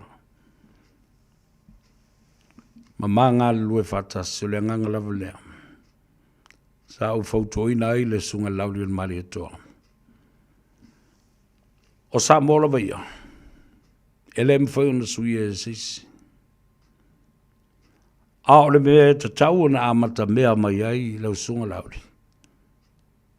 Ia wā mātou te tala noa lava i se awala whai ngō fie wha le uso. Alau tala na ona whai ai uso. Whai ngō fie ona convince tangata Samoa. A o atu nui whafu. E siri atu ona whai ngō fie. Ona li liu, la ngona, ma fatu, ma loto tangata. Leanga o le ola I whafo malama I systems of my whai, ma mea tupu. Alana, ai malanga Samoa, pe latu Samoa. Tai pei au le mea noa, fo le tala noa nisi ma le whetau tala I nei meo, whainga whawai o le porokiki, o le whaatemo karasi, o le tūlafono, the rule of law. Nei mau mea ma le mau ngasu. Au ta whaftai ia I wa tupu nei mea. Ua songa ai, ma iai le ma e a le lei o le atunu. Yo lava I tamam tina mātua. Mata maiti la iti o a onga. O lato inkalesi. O lato fia whalongolongo. Ma fia malama lama yu whai o malo. O manuia o malo, ma ngase a malo. Na tupunga uma le taimi leo le lua filosofo, sau le lua filosofo matas. Ole aso sio. It was amazing. And I think people were overwhelmed by the challenges, the changes, the uncertainty of the time, of the political chaos in Samoa. It is see, tu langa le langa I o le whae ma le mauton mo le atunu, a o le asia mea o le asia vaenga, ma le vaenga. It was all interesting and overwhelmingly because it never happened before wale tupu mumo se teimi mumo. O inala, na tonu ai loa le sunga lauri. O le awha au ngā loa. I mā ua nei ma le sunga i asiata. Whale malu. Pio vauriko. O le amatari mā lo. I astona i malava. E whai e le whasoa ma le fionga i le ri pāremia. E momoli e le savali. E le atu nuu atoa. Ina ia manino malamalama. And that was it. Tu lo malainga o Samoa. Fatu tu le tu Samoa watasi au kilani. So solo i Wellington, so solo atu Kala Estete. So solo i Australia. Walu watu I Hawaii. O le malo tele o Amerika. O atu I Alaska. O atu I Tacoma, Seattle, Salt Lake City. Long Beach. O tō wawai I Samoa le me tia. O le lofo le tua. Ma le malo si anga na whao ngā ai I mātou ni mea whai ngā ruenga. E mo mori ma ki liva ai le savali. O le savali o lea. O le savali ina ia whaaya ina Samoa. Na ia whātu la I seisi whai ngā malo fau. E ma whai o na ia whai ale whamsinonga mi o tonu mō tangata Samoa mō lona manuia ma le lumanai a taiao. O le tātou ua e tāle peselia. Ia, fo I mai. Ia, o na saili leo savanoa tala noa tuai. I le sunga ia au kuso mai le Enterprise Motor Group.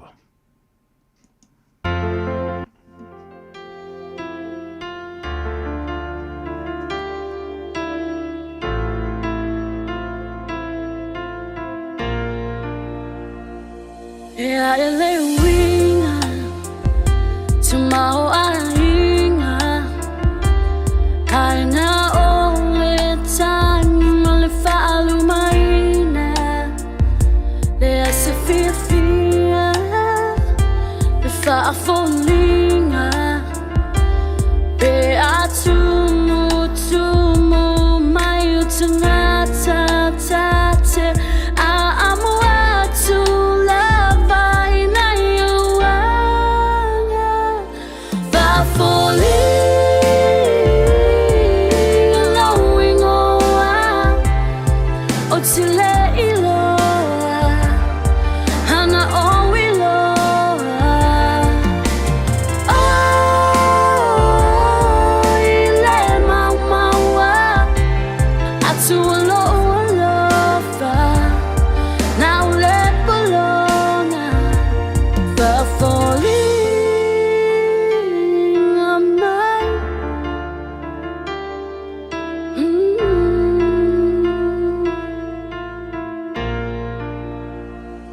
Sa o tom fai is a melody.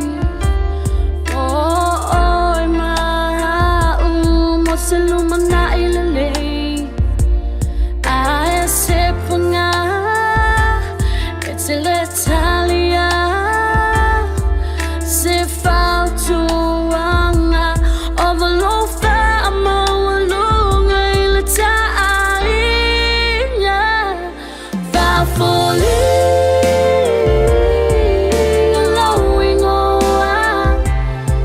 Otile iloa Hana o iloa Oh ile mau maua Atu alofa Na ule polona Fafoli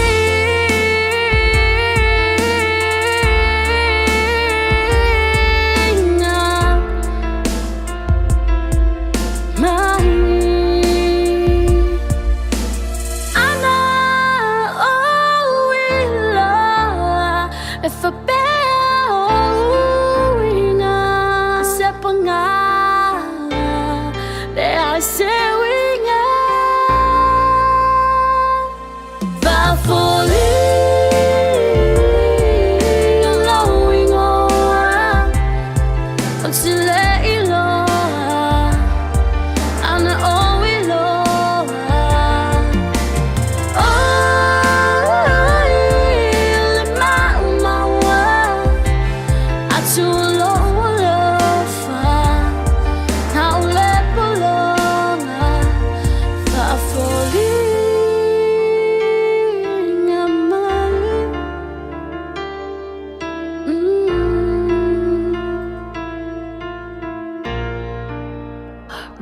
Radio Samoa. Taslima iwaton amo. Tupulanga Samoa o au maui atunu e mama ala maia se I fai so tasao e tu manu ai le tu longo longo no tao lana tupu tupu a e tau fono fono lauanga I fanu Ia, e se le bana yo le pese le nau te wha malulu atu leo fai pese Junes. Ia, se I se taimi toi tā wha le leipe wha ua fo le nā pese. Ona o lea e le tātou talanoanga tā ua lava. O le ua mafuta mai le sunga ia au kuso fia le lei mai le tātou whale tamale le Motor Group, Enterprise Motor Group I le pitanu ua manu. Kau whatalo whatou kuso malo le soifo manuia. Aftai foi mo le taimi ua whaavanoa mai. Tā te whasoa ai, ia ai whaafonga le atunu I lau tō fo I tautua ma le au nanga. Ia, whaatai mo le mātou avanoa I lau Pionga Savea, ia, whaatai foi ua. Toi mo fo nei lau tātou toi wheloa I ilu mo nua leo tua nu. Ia, le lofa maleanga leo le tua, ia, whaatai o na le mātou avanoa. Mālo le tau atai, le nei aso. Ia, whamalo foi. Au talitono foi sa manuia lo whai unga le vai aso po le weekend. Le foi o tātou au lia mai, masavalia. Ia, le amatango le nei vai aso. Ia, o ari fu whanga alualu mamao e whaapitoa ai o na whailo I le tunu. Ni mea fau, ni services fau, ia polisi fau, I au o nanga I te loe tau o na mau e le tunu. Ia, whaatai mātou avanoa, ia. Atalo fatu fo I le whafonga mau se tātou wa tunu, o lo mwhai ana maua tā whaasala lau ngai nei tū la o le ato. Ia, tā tono na manuia mai, ia tūlanga umo tātou weekend, ia, I le rolo se tātou wa tunu. Ia, tūlanga māsani o lo whaawau tātou wa whaapitoa, le pa uma o lalo tātou tā vale, ia, o te o le tūlanga na o lo whai ona tutuli lo mai fo tō tele, ia le ngata se tātou atunu ia mai se le lo foi leo le tātou atunu nei o Aotearoa I tūlanga o le o tutiloa ina o tātou pa o lo o whaawau pea.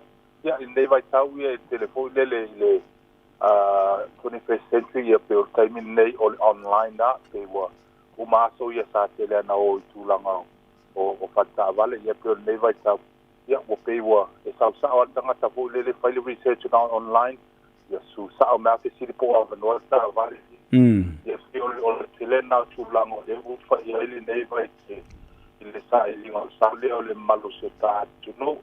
Ia, e peila e fo ia, e pe e mai e tūlango le lo pari ma langa o a fo ia, o isia ia pe o a asia te atu atu wa kaaya ai pule le ataina compare to sale vita o trama o ta vale o lola ne più da o lo che ya so la ma te lui ya me lo fa da o mai ne e un le o ma le sai o lo ia la voce la punto te lo le mutato no sia ia la matato price name out o sai foto sta tu sa mai tu la malen ya se foi pula week il to poi jo sta no tu matalam out il week io tu la san a lungo masi ya lo le o o palau o no pa o vas o no pa tu vado o mal le ya teri ma o ya taupo ya o na leo lo kuso tiene mo ni salama e Christmas in cow road and the including orange cow by le in na manuka so I the lua to Patrick ya le polo le lo ta vale lo sta nata ane po no tau le ta side or price car no in so Faiva na mai ta ya o ai mo hill ni po le le mostrava su matai au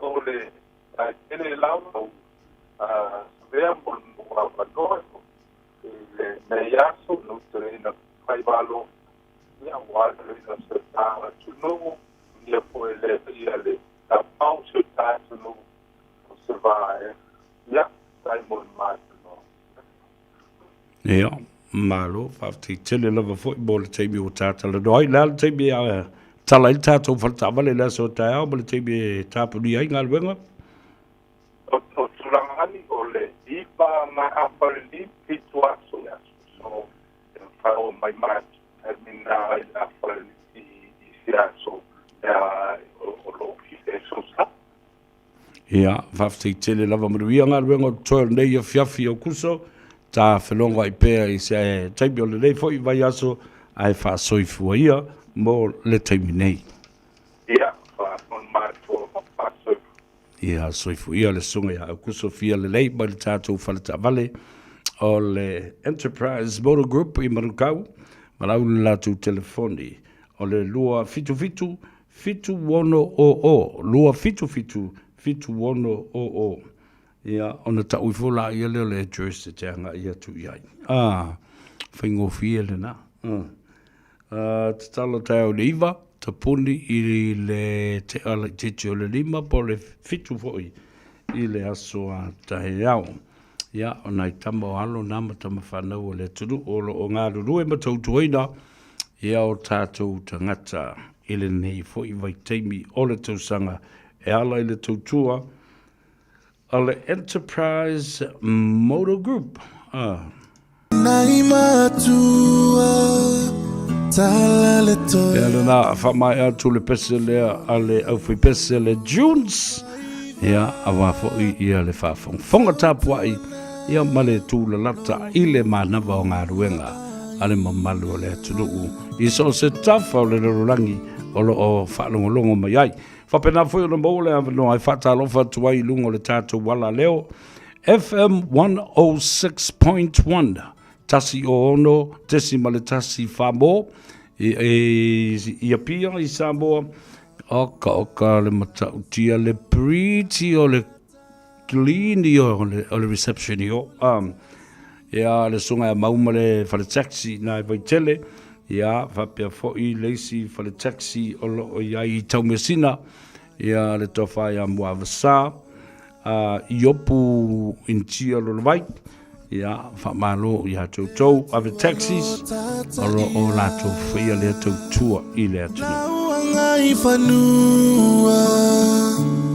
Ua ti ua i ta ua Whaalo alo Alofa i nai matua Tala le toea ina Sole alo maluo Faiva Tautu na Lounu maainga Siota atunu Eleilo ile faafanua A olau finau Wailo aita ua Ua malie o Ua malie malo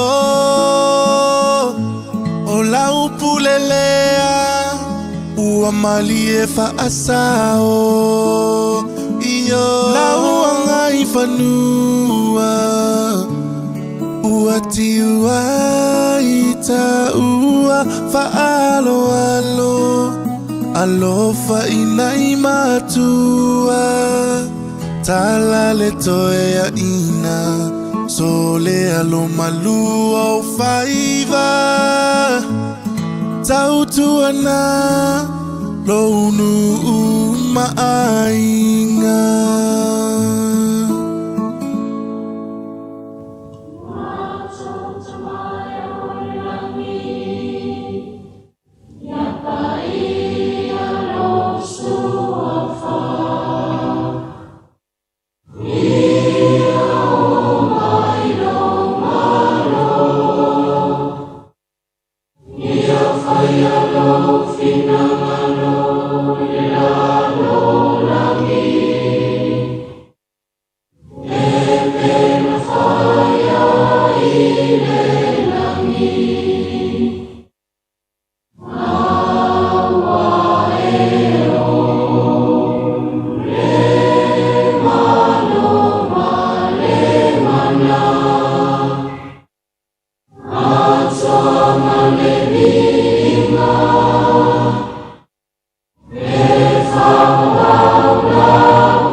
Timana na umalava ia sa ole awala fatino ai le toi faanga ina ni lapisi toi faanga manatua utanga pepa ila ka tuni fangu teata ma laptops tuai ele tia ina ile lapisi toi faanga ina fatino le toi faanga ina lapisi toi faanga ile awala sa ole na uayo lima tanga iana ile Auckland Council recyclable items tamaki turuki Altogether, Auckland. Matau te whaia ni fo aroi le aso lava te fio mai ai ile Shine Dental, ai e inga whaapitoa. Matau te salia le Afterpay, Zip, Q Cards whaapea wins quote ile Shine Dental. E whaia fua whaatalanoanga ma le ACC ile Shine Dental. Le aise tongi mo whanau ile bao le se furulua ile se furuwalu tusanga ile Shine Dental. Talanoa mai le tongi ino le whainga o nifo e whaunga ai le Zip, Smile Now, Pay Later. Le aise tului ile Shine Dental. A fio mai ile 5 Great South Road manukau pe bala aule lua fitu ono fafa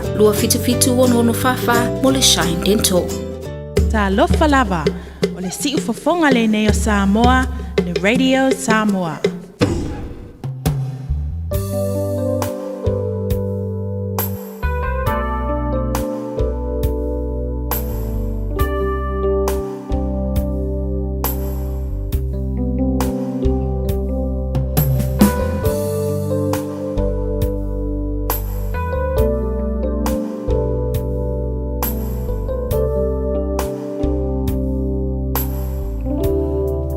Let's fu e ole satao e filo aia ma Yesu ina sawalo fatani o ia mo fa alongo ilona si fonga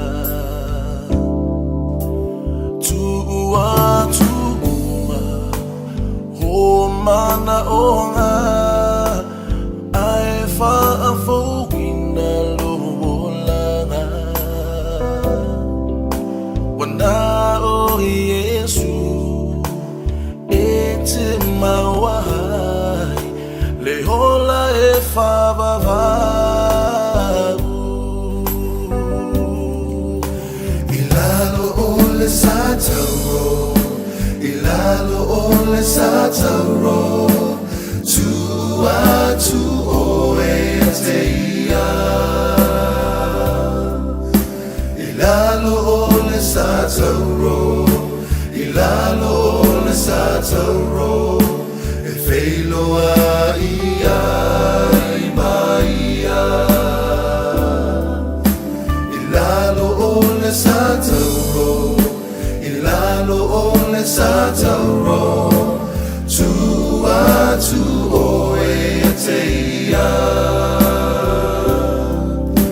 ilalo ole sataro ilalo ole sataro e filo a ia maia leta fu e ole sataro e filo a ia mai Yesu ina so se e vai so lo tautai talo fa ta fe male tutu male vai to fio fa lo hatu se leo lo ala na mai asea e te fa tu ai wana o Yesu e te mawai le ola e Faiva ilalo ole sataro ilalo ole sataro tua tu oe ateia ilalo ole sataro ilalo ole sataro e feilo a ia maia ilalo ole sataro ilalo ole sataro tua tu oe ateia ilalo ole sataro ilalo ole sataro e filo a ia maia ilalo ole sataro ilalo ole sataro tua tu oe ateia ilalo ole sataro ilalo ole sataro e filo a ia maia ilalo ole sataro ilalo ole sataro tua tu oe ateia ilalo ole sataro ilalo ole sataro e filo a ia maia ilalo ole sataro ilalo ole sataro e filo a ia ilalo ole sataro ilalo ole sataro e filo a ia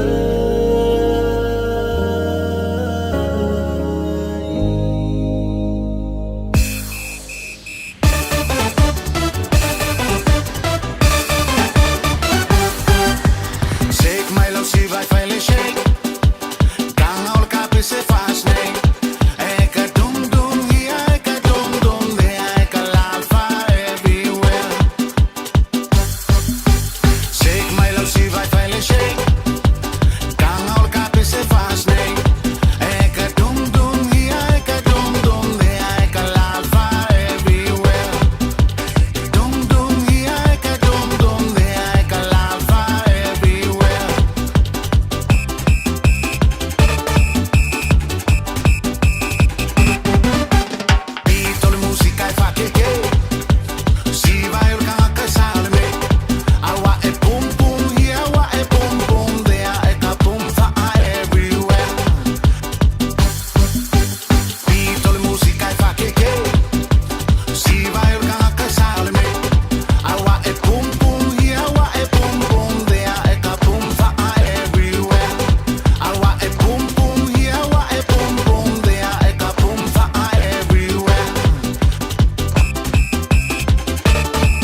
Da le whawhiwhianga le Signature Choir mai Wellington. Ia, whaano fofi mali e fo le whawhonga tāpua i le atunu. Ia, mai se fo i o lau sila mai moa i le nei au hauli o le amatanga o le nei fo i vai a so fo.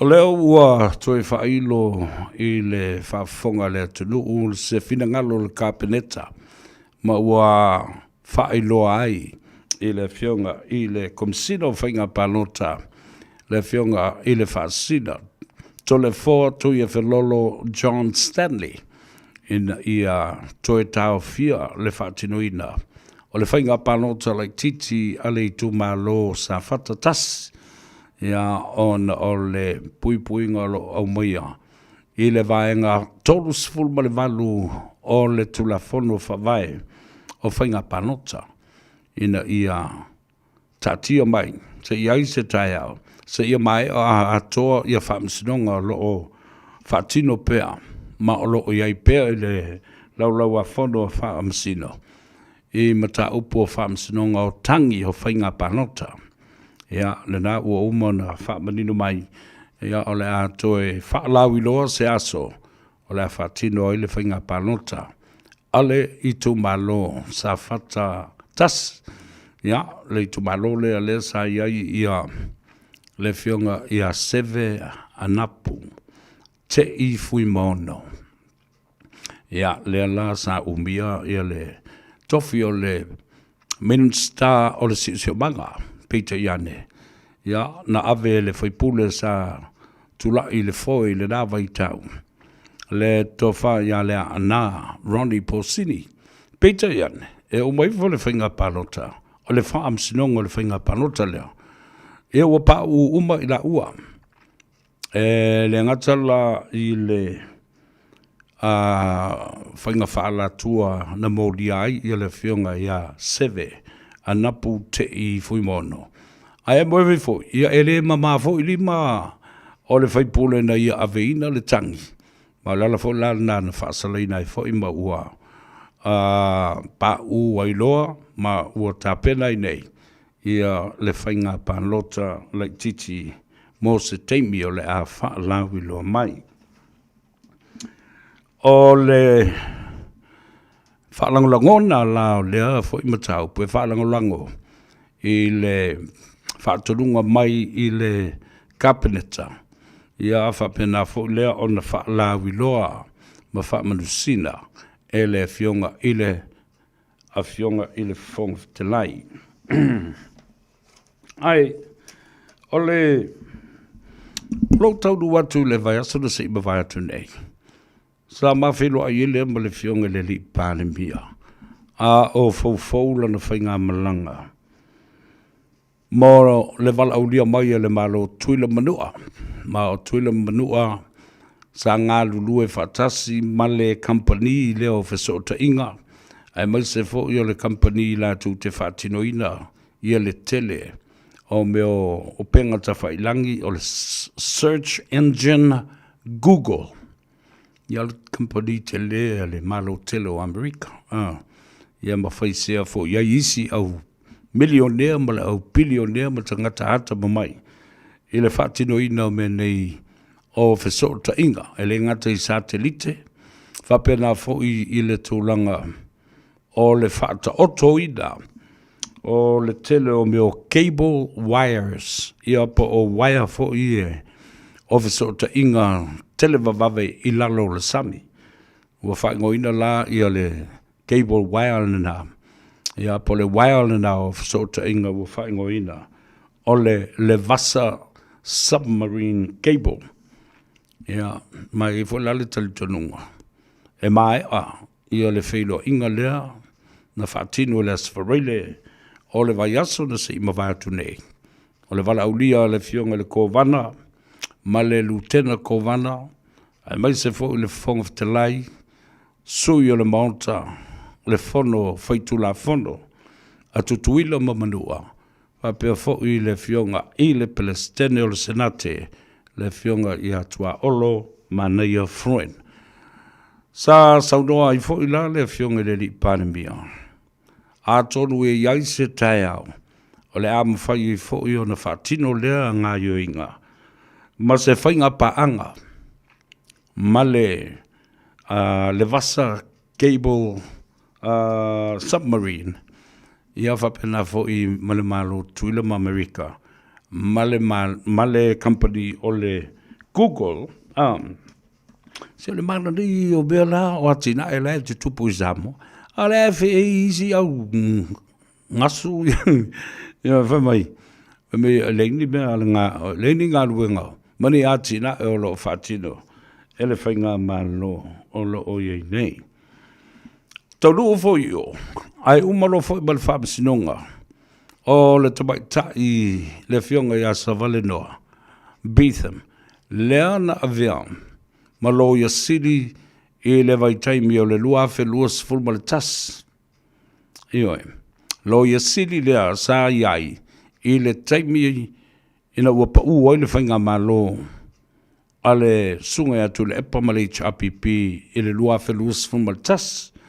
Whawhonga la Samoa le tūlanga sa iai le nā vaitau, I le tele o le ngaonga o sa, o upawhai o malo ma le ngase a malo. Ai sa mai tawinai, le tūla I pea o le tamaitai sa lo ia siri mai le vaitemi o tuila epa. Malalango lava I le whainga malo, ua le o toe tū malo. Ma o se tasi foi leo whawhita uli siri ona te le, sa whiongai ma le tamaitai pāre mia le nā vaitau, le whionga I le sa whapito ia whia me mata awha. Le mea lan tupu, ia le nā o si le whia. Tu sape ua o ese tu le epa le nā vaitau ma le HRPP. Ai e whauringa mai. E lango lava I ai le mawhauwhau, maalu I ai, ia le manatu o le sa avea ma tamaita ilo ia sili le nā vaitau. Ma le ala fo le nā, sa le mwhaiona ngā lue fia me mbala uli, ma le whātua I le tua Samoa o tas, ma le lo ia sili I le nā vaitaimi. Nā la lea, na whaia I loa ma le whai unga fia me, ia ma wha malo loa, ma wha umar kon kalate, ale fionga le tamaita I lo ia sili sa iai a savale noa. Nā le men tupu, whai mai savale noa, e soli tu la fono, soli wha vai, le wha malo lo ina o ia, ele fionga le tamaita I sa wha pito, I lona tu langa pāle mia sa iai le nā vaitau. Ana mea lana na tupu, wa umi tele o na toso le mataupu, ai o mai le asfarele na o taunu o tuai. Ia, wa uma le mataupu, e o mai e le talia ina, ia le tangi e toititi ala talata e lunga o le kuata, le o le ono salau miliona, ono salau valus full miliona. Oi lei, ono salau valus fullu ma le ono afe, tala, lata le miliona. Saule ingal whamsinonga, it was justified, the reason and how the former Attorney General, Savalinoa, was terminated from her job as the Attorney General at the time in 2021. Ia, lena, tasi lena whai unga, o le o ta oto nei, a o leva tele ona toso. O na o mai leo la utele noa le mata upu lea. I nai mata upu le suinga, o le tula whono o whainga pāno ta luafe sfumariva. O le vaitau lea o lo au mai ai. E whaulu ai ia sui whaatutu mo whainga pāno ta laiti po whainga pāno ta lau telefoi. Le olo iai le vaitau le nā e tu sama le fitu aso. Po le vai aso ato e tu inatu ai. Ea ni tangi whasanga I se sui tau wā. E loa ai lo nā ngā waa. Pe mawhai o nā alu le pānota. Pe le anga waa fo I alu le pānota. Now, o le winga lau tala le mata upu le nā. O le mata upu e whaalu teimi. whaalu tupe, mai mau ai le taimi. E te tau ona toi suia, ia le au lape o le tula fono o whainga palota. Ina ia au nei toi eini mea whapena, o le whai o ni tangi whaasanga. Pe ato toa le anga vaa o lea sui tau va. Pe le ai foi. O le matafa yoi le nā, au te tonu le swing o le whawai. Ma le swing o le mata upu lea. E tau e na ave ese, matafi ese le nā vaenga. Ave ese le nā vai aso ma le nā fitu le valu aso. E to ina tuai le avanoa, ine tangata e o mai e whaini la tō tangi. E uma le whaile tangi I, ai toi whai foi lisi tangi pe a uma le whainga palota. O le tangata e te tau ona pa u iai le tofi lea ma le whai unga lea. O le officer sili o whainga palota, po o le komisina o whainga palota. A whai lava e mamā le tangata. O le sui whaolioli e tau vā i le tofi lea. Wa lava ina i le komisina e ta oto ai au lape o le tulafono lea. Ave ese le fitu aso po le se fulu aso leo lo omaia. E whai ai ia ni tali e te e ai e le anga vaa le tangata leo le atau vā ma oe. I lou I tu mai lo, I le whainga panota lai titi, po le whainga panota lau tele. A I oe mai le komisina. That's it. Walava ina. It saves time. It saves money. It saves resources. Taimi matupe, ma taimi au ngā o whamasino ma tangata umba. E su e lea ma tau whavelewelea. Mo yalo tala. Yeah. So what I'm saying, with that 7 to 10 days giving the opportunity for any challenges against a candidate that is going to run in a by-election or a general election to remove that provision of the law or re-amend that provision of the law. And how do we do that? Remove that and make a recommendation that only the commissioner of the electoral office can make that final decision. Period. Done and over with. Saving time, saving the courts, saving money, and saving resources. Ile se se tala nale wa watu. O fautuanga le nai tau na sila ma wawa ai ia le tātou whainga malo. Pe a whai e toi a whea, e au talu, ma toi tangai, ma toi sila. I ni teu unga tala whea ngai e se whea I le taimi matupe, e wha alu I ia mea pa ua wha pea. A tonu, o le ta ua fo I lea, o le whai atu ni manatu, e wha tupu manatu ai, I lea u whai tu la fono, le tātou li pare mia, ai mai se au ia lea o na ia le matanga luenga lea. O le matanga luenga le pare mia, ma le matanga luenga o le minstao leo, o lo o ilalo la na matanga luenga, le komisio whainga palota. Lua.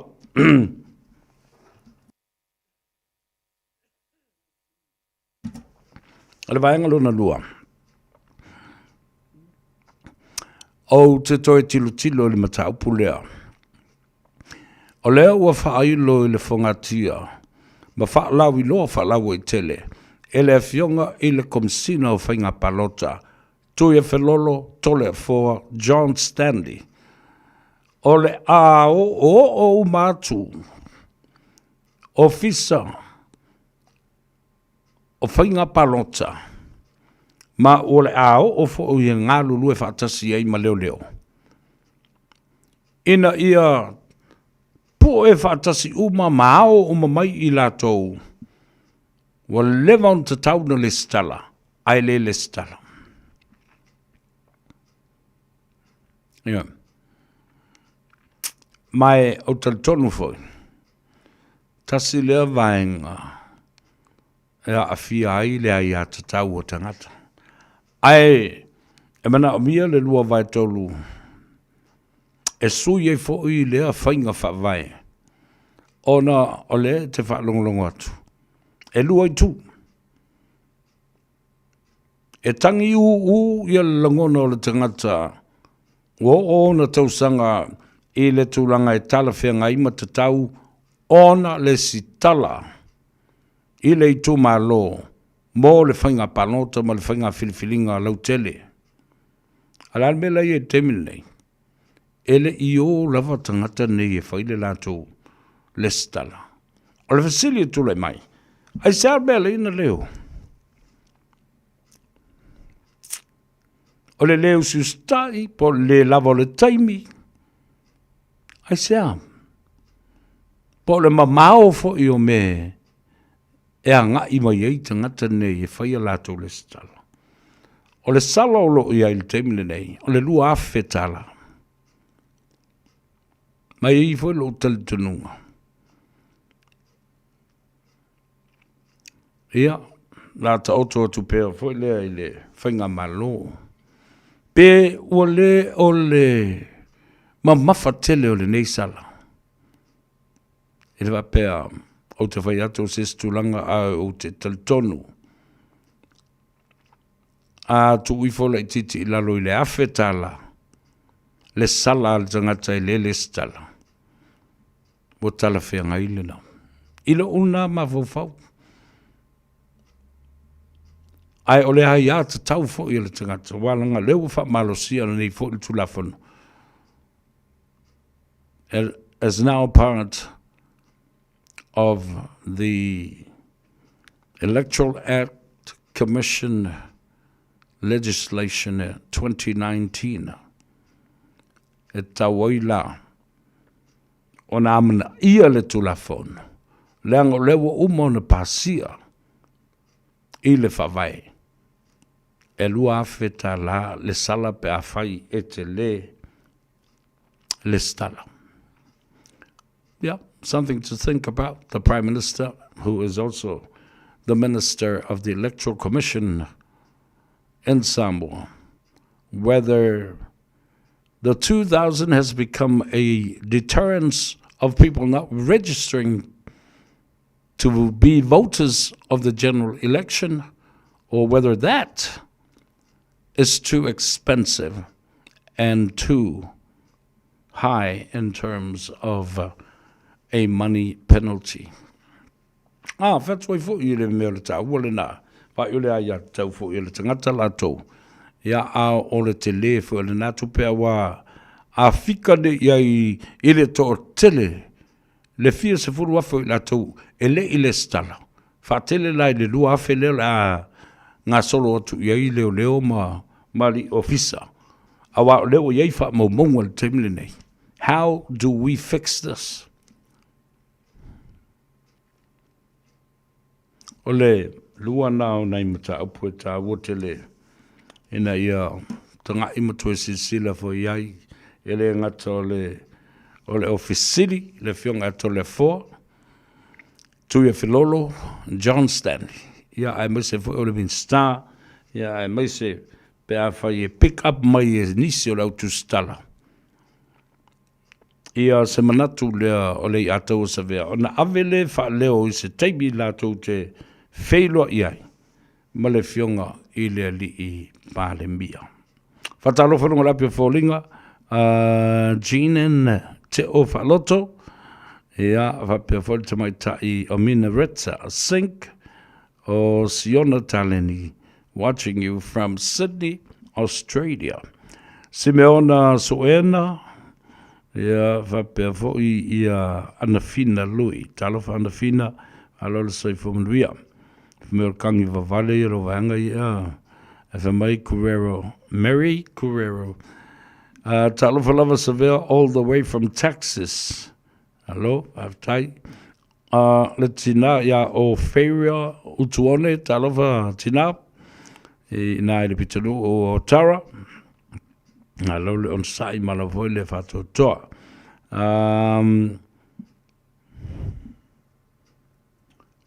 No sa fe, tal flava malo se fomria ia yo.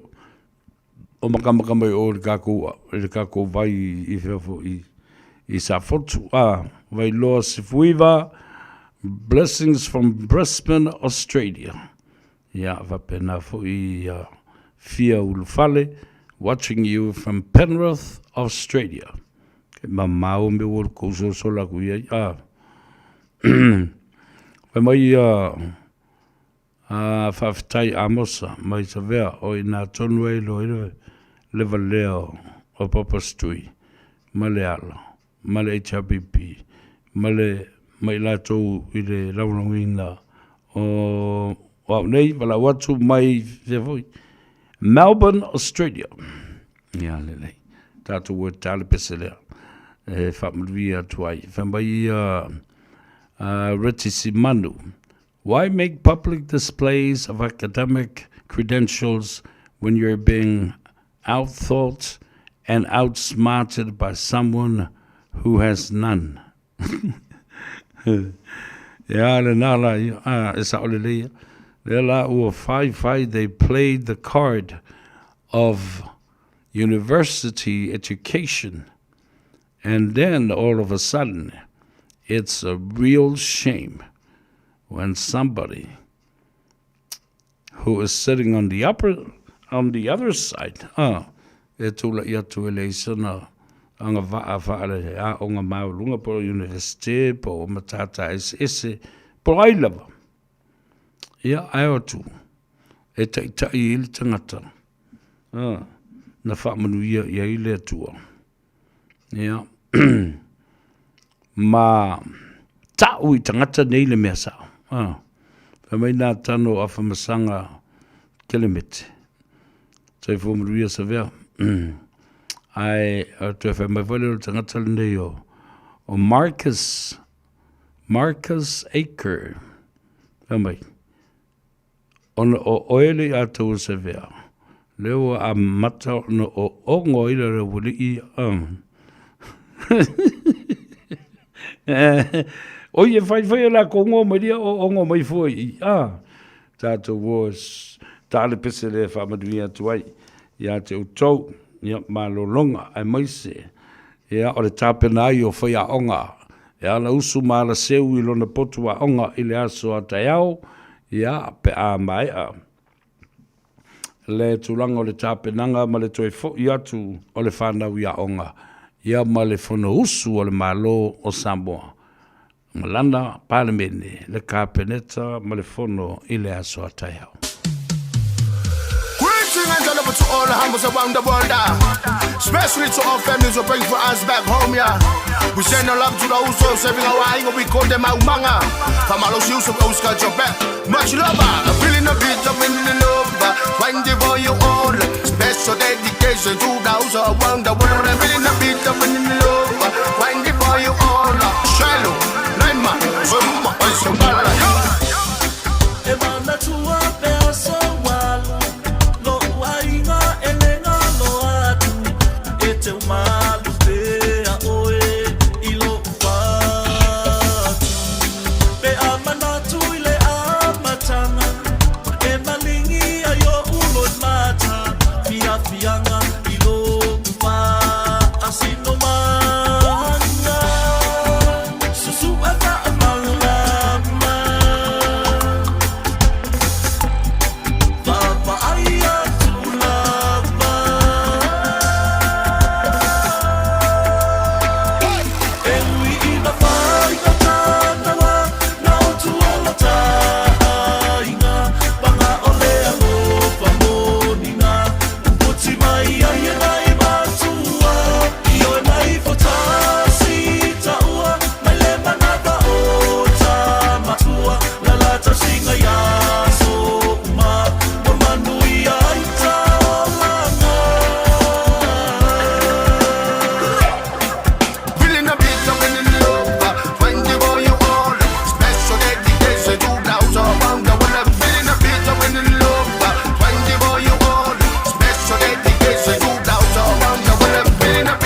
ai whamota i le sani, ai toi po i le tawaki api, o le alofa o masania. Susu ata malama, Papa ai atulama. E ui I mawhai na tānawa, na o tuolo tāinga, panga o le alo whamonina, uputi mai ai e nai matua, I o nai fotasi taua, mai le manava o tā matua, la lata singa ia so uma, no manui ai tā olanga. That's a way from my time.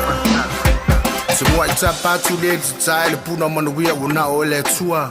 Se e so fa timo manilingi va ua manuia mo na yuso lo fe ngai male tautua. O le talo le male o le ngai le lo suafa. O I bomu de rapper kama fa inga popo kuri nga mang o fongo de ngu o paki nga a ko nga la fo pese lo loku ke pa I kai se ko su le va. O le kau kua le ai o se fo e pe le ma ai o maka o le koi. Ma fa ia kula o fa malo si o me o mangai lo ai le ko among. Sale o sa fa se ai nga o tapua I mai. O le talo wa manuia ai so tata o ma fa. E pele le lo so le tapua inga a o alo Faiva tam. A e tau I manuia su ele fa amalama.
Tasilima I watolu amo.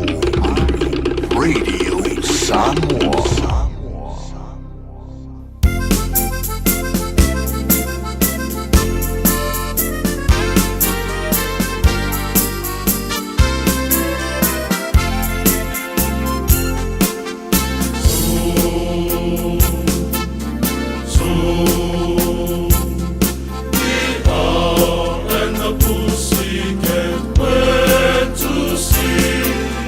Beautiful day.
Talo fatu lau whaafunga le nei tu la o le awauli alo mai o tātou telefone o tu whaatasia e lau Radio Samoa. O mulima wina le matua i whaalanga ino nisi o whaitu o Northland i tu langa o ngaonga na iai lo longa te tele mai le lolo wao le tau e peo ni whita ia i mai ia no whanga le whai ungo le vai aso tāluai se ia o mai lawa le amatango le nei vai aso. Whamawina le mamafo ti munga ma le tele o ele solo ma le malo losio savili whaata uta o matangi na awhia ia whaitu o le atunu. Mai tawina whali whalanga ino o whale nei tangata anu i whaitu o akura ina ua lolo vai a uma ma na tā ue nisi o tangata e lalam papa au i lea no whanga na whamatala no o lava le mawalunga le vai i o lātou whata i tutono lātou whale. Tā ua le ftinei mum whalawlawe tu whafua sei le tele o wala au na o atu mai a inga le mo mi ai o le fiso swani ma na wha apea foi o na tuua tuai whautuanga le au nanga ina ianga i no whanga mawalulunga. Ma ono tu langa mta utia na iai mo le toa telo tangata na wala awatu i totonu mo fiso swani o le ana whautua ina le au nanga tangata nu ina ia ono saipea ma e na o le paule tu langa i ono o atuai se fiso swani pe au iai se tu langa matu i a mamale ale. Na moli mawina foi le whaleanga ina o Akura Community Hall i se ele solo ta luai le malolosi o ta whenga ma le mamafo ti munga. Mai ta ua le whaatu muli ai o lea whale li palapala. Aina maa ua le ta whea e se ai o se vaenga o se tasio a wala lau papa. Moli mawina le o atu lava i tu la tani o whangaruru haba. Ua whaaliere tu ina mai peo whautuanga o ti munga mamafa. Olo o whaawa upea ngā luenga mata i tu o le ofiso le vai tau. Po le Met Service a New Zealand. I ti munga mamafa mo Northland o nisi o i tu o Aukilani ma Coromandel Peninsula a o a ngai malosi mai o pe au su o savili mai sasae. Whamawina reporti mai le One News e a mata o na mata i tu ina le au nanga i tu o Northland mai le ono le afiafe le asunga fuanga i atu lau au le aso lua. A o Aukilani i tu matu o Harbour Bridge, Great Barrier Island ma Coromandel. O lo whaatu langa le a mata i tu ina mai i le tu luo po mao. Ma wale ono iai o ni whaititili ma wila e emo mo se taimi. Ma e ono whaawa watu o na iai o ti munga mamafa. I langa i atu lele o ngātu tono le neiva yaso po le aso lulu. Tele whaitu e peo na lipo tia mai le pangatia o no winga lolo wao tau. Ma o lo whamawina le tāpuni a peo awala State Highway lua. Hanga i atu le whaitu o Waioweka Gorge. Mai whaapea e ono tāpunia pea mo le tele o nisi o vaiaso, talu ai le tele o ele solo na tula i mai, ina ua tō mai o wanga ma ti munga mamafa e o atu le tolu se lau milimita o le tele o swa vai timu na maua mai ai. Ma ono ia tūlanga o le umul mawinai le anga i atu o va alele lawe ai po helikopa fiso swani. E lawe ina mai ai o tangata talu ai o le saunga le mu awala po ua tāpunia foi. Inisio tala o amatalia ngā luenga ka peneta o le nei tausanga o leo whailo mai le li palemia, Christopher Luxon, leo no iai o nisi o whetu na inga i to whinga lana ka peneta i nai vai aso i luma. O le awha atino le tūlanga o no o whailo a to inisio ana minsta ya te ia, lo lato malo lo li taia mai to whinga, ma le iai fo i te tono upu whaira malo. O se mata upu o whaalia mai, a o leo wala lata mai whai ngā palo te telo le atu nuu. Ta ua le taitai le malo e ui o lo o iai nei fuafuanga e le o iai isi tūlanga whaanati nati nei swinga Peitai o le a whailo mai se taimi e le o toi mama o le aso e whaatino e whainga pālota New Zealand. Ma ue reporti ma le News Talks e pi a o ngā lue Christopher Luxon I fuafuanga nei fitu na inga. O leo foi wa whailo le anga I o se tasi o na tautalanga I mata upu I tu la fono. A o onga ai meise o lona tau mawhai lea mo lana whainga malo e tu iti tiam whawhai ngofie o aia inga mtu la fono. Ina ia mautu whiutanga inga matangata lau tele. Ia la tau tu la fono tu ina mai. A to ai matau mawhainga le tu langa le leiwa wa ai le tamau ai ngole atu nuu. Mai tala mulmulia masani lava o na ia I tapu po o sa I le tele o no whanga e asia tangata ta whau. E peo le sa nei whalongo ina se leo. Pe a ufale atu pe tu vai fo I to tono se no whanga I so se atu no. E pei fo I o na ia inga o le ulufale ai e se tasi o le no whanga ta ua o whaingo ina o le St. Peter's Basilica I le Vaticano I Italia. A leus ta ia e tuli pe ave ese mai fafo o le tangata. E pei o le tau atele o tangata ta whamai mua atu I Italia o le na asia se tasi o li pese opera suafa ia I pulanga aia. O le St. Peter's Basilica e mata mamai moi fōlinga wa ai o le nei fale. Ai meisa tūlanga wha aloa le masani ai monisi o pope o wha ilangi fōlaunga o lo lango mau to tono le malu. Ele I usita ia I pulanga ia. Ana ia langi ina o se pese o whaingo ina le Panis Angelicus I to tono le St. Peter's Basilica. Whamatala e le alo Samoa le New Zealand Herald, so se taimi lava e pisa le tangata e mauti noa lava le anga I ato se tasi o skulati po le tangata e leo ina le fale. E whai atu I awane e pisa, pe tai sa o lava I fafo, pe tai o le tūlanga maua e le I o whaatasi atu lava se tasi e tā ofi ana ngai o hinga. Tā ua e ipu o se whaalangona winga e se le tūlanga na o ia te ia, ina o ia ulfale msa avalia le totono le nei malu. Na ia whaapeo se tūlanga ua sanga whaamausali ai lona o la whaatutua. Ma ua sanga whaatuma wina ai lona fia ati a elana tā leni pese I atu no I fafo. O ipulanga ai o se li I Samoa, lua suluiva tau sanga le matua o lona soifua. O ia o se tasi o sue le company o le New Zealand Opera, le tau sanga lua o lua lima. Ma o ia foi o se sue le vaenga o whaingoina o le Pacific Quartet, The Shades. Whamauina o le a waile ali I whaalinga le opera I le park. Ma o le a ia whaafia I le Bruce Mason Center I le aso luas futolu o Februari. Na whaapeo na a mata tau mawhainga le atina e rita leni a le li o I pulanga aia I le University o Aukilani. Tātou telefona mo le ni tu lao le aso whaaftai whaafonga mai tau whaasoi fuam.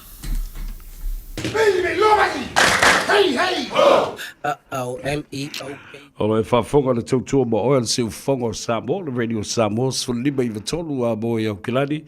Ia malei a taua I le Gagaifo Faiva o le atunuu I le neifo I a wauli o le asonga fua. Aso sfulma le iwa o Januari lua fe lua sfulma le ono o le ua toe sfulu male tolu minute. Ia o na tale o le itu la e lima. Watu le whamalo ma le whaftai I ngā ruenga le lei o lo whea ngai ai ma le amatanga fo o le lei tausanga. Ia ai mai se fo o lu I tau. E whea ngai ma I tātou I ngā ruenga I le aso ma le aso. Ia ai o le whamoe I a te oe malo o na sai malo lava papale. Ia o le mawhai o na whaafeingo fie ai o na whaafoe. Ngā ruenga o lo o whea ngai ma le atunu. O whea le tafa o laulangi, a o whea fo I le itu langi, o le itu waso ma le taimi. Ia o I mātou le nā I nei I New Zealand. Tū la lata I le tau le lima, e manawa ato ai ia ma le tele fo I o ngā ruenga. Whatalo whailunga o le tātou apia fōlinga. E le tele I la tolo mai mo mai o Samoana Spear, o lo mai mo mai na I le laumua I Wellingtone, o Isalei von Schmidt, le uso ia whainu ulelei lau te paa ofe Wong King, Minaretta Sink, o le te baita I o Lita a Perila, talo whalawa, some of you from Austin, Texas, in America, talo whai. Alo le soifu manuia whaftai. O si o longa, watching you from Austin, Texas. Ia, whapea fōi I le to tele o lo. O Dia Costa, talofa Dia Costa, malo le soifo maria, Teresa Ene, ha talofa tulenga ngai fo Faiva ia te oe, mali a tau severe, o losa mai fea, talofa lava, malo le soifo maria. Ia, whapea fo ia le uso ia George, talofa George, o Sao Leone, New Afaese. Talofa tu malo le soifo maria, le nei fo i vaenga o le tuktua ale si ufongo Samoa ia e mese ai fo i ia male male ngā ngaifo o Faiva o le atunu u le nei aso ile anga i atu e whaino i male tātou te tai o le atunu u le fionga le li pandemia sata ua i fo i le tūlanga tā ua tele lea ua iai nei ile fa malo si o le tātou Price Control Board. Price Control Board. Le wala iona pa u mai lava le pusamoa sa wa fast full lima ta lai le pusamoa. Ai sea. Wa foi la ua fai ngā ruenga ale ofisa. E o ai ali i ofisa e sue. Matua i sue whaatapi toa i a company ma business ia. Alo o i le taulanga marnu ui tua. Ai mause fo i fale o loa o supermarkets. Ia ma o loa si i atoa. Lale me o kou kango fi si i runga mea o le ua umana o mai. Ia le taulanga o le Price Control Board ma Price Index Fixed. E loa ai o le tauna tutusara. Pau mai le tele o loa o lo mana o mia ele lau tele o le atunu ai o le tau o le whaamalosia that the Price Control Board enforces the law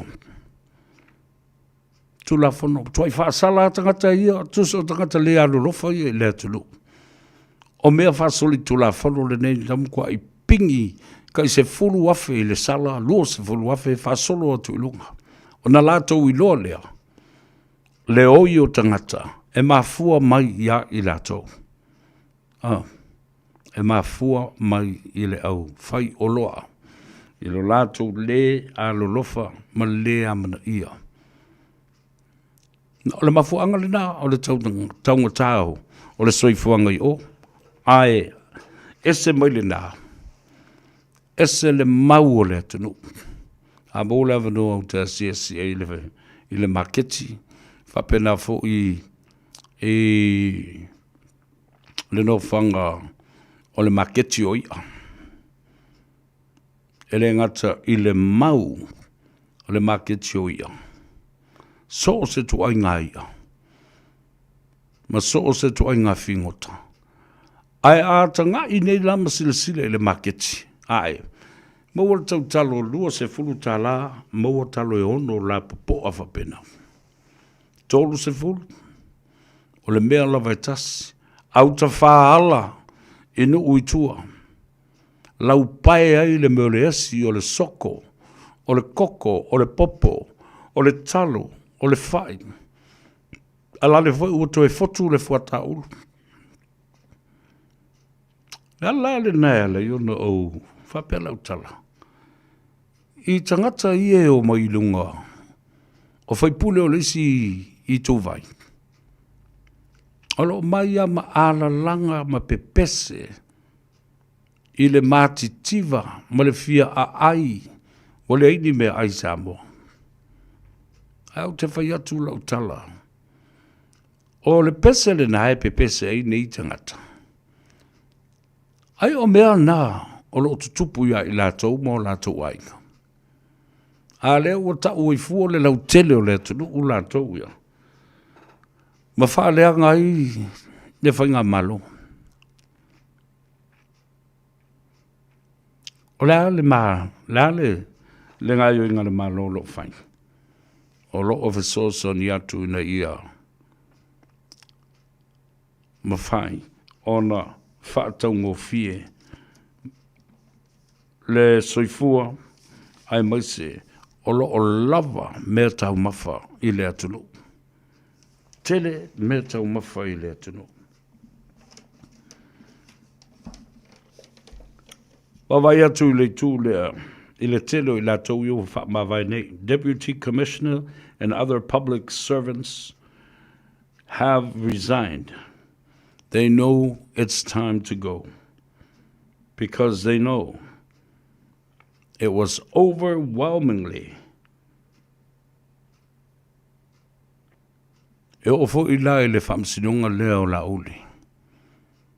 people that were involved in this case, they knew that fabrication of evidence, conspiracy to commit murder, and fabrication of evidence has not been proven. I lato umana iai le whamsinonga leo la uli malisi to lima lea. Sa mori mau, sa lato moria fo I leli I panemia. Wa lato I loa le lei le taunu unga e o iai le whamsinonga le nei.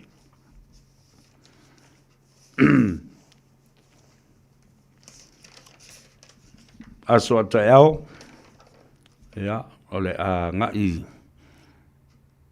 tia whau lau sui o le whono. Ai, ea ngai atu lau sui o le whono. Ai mo mori mai I le whai unga le vai aso na se ima vai atu nei. Ea le whionga ea motu puaa. Heni papalii. O le sui o vai singano lua. Lea na malo mai le whainga panota. O le tūto tas. Leo mo mori mai e lona I tū malo. Ina ia avea masui. O le fast. Ai o tu la whanolo ta oto ai foi. A whai o leo ma moni mai. O lona winga te tau o na wha ma vai alo ia. I lona tofi whaipule. O se wo ma mai, o se uso ma mai, le fionga le li whaipule. Motu a pua a hendi o ia fo I lea. O le pule. O whale mali uma a le linga linga. And Sons Funeral Services. Mai au te talitonu. A whai o le tau wha lea ma le pūlenga mamalu lea. A le I tu malo vai singano lua. Ai te ua e moifo le ata. Toi wha ulu le swafa o le sui tuto tasi. E ta mo e lalo o le fua le whatutua I le tua Samoa o tasi. O na lo iai le au lape o le tula a fondo. E le mawhai e o na kolosi le wholoa. E pei o le mea na whaia. E sui to tolu o le HRPP sa iai. Mau, siosi, pui mai. Tu uu. Whapea fo I ma le fionga ia ale vena ale. Na wha mawai, ma toi fo I whai o lātou parota.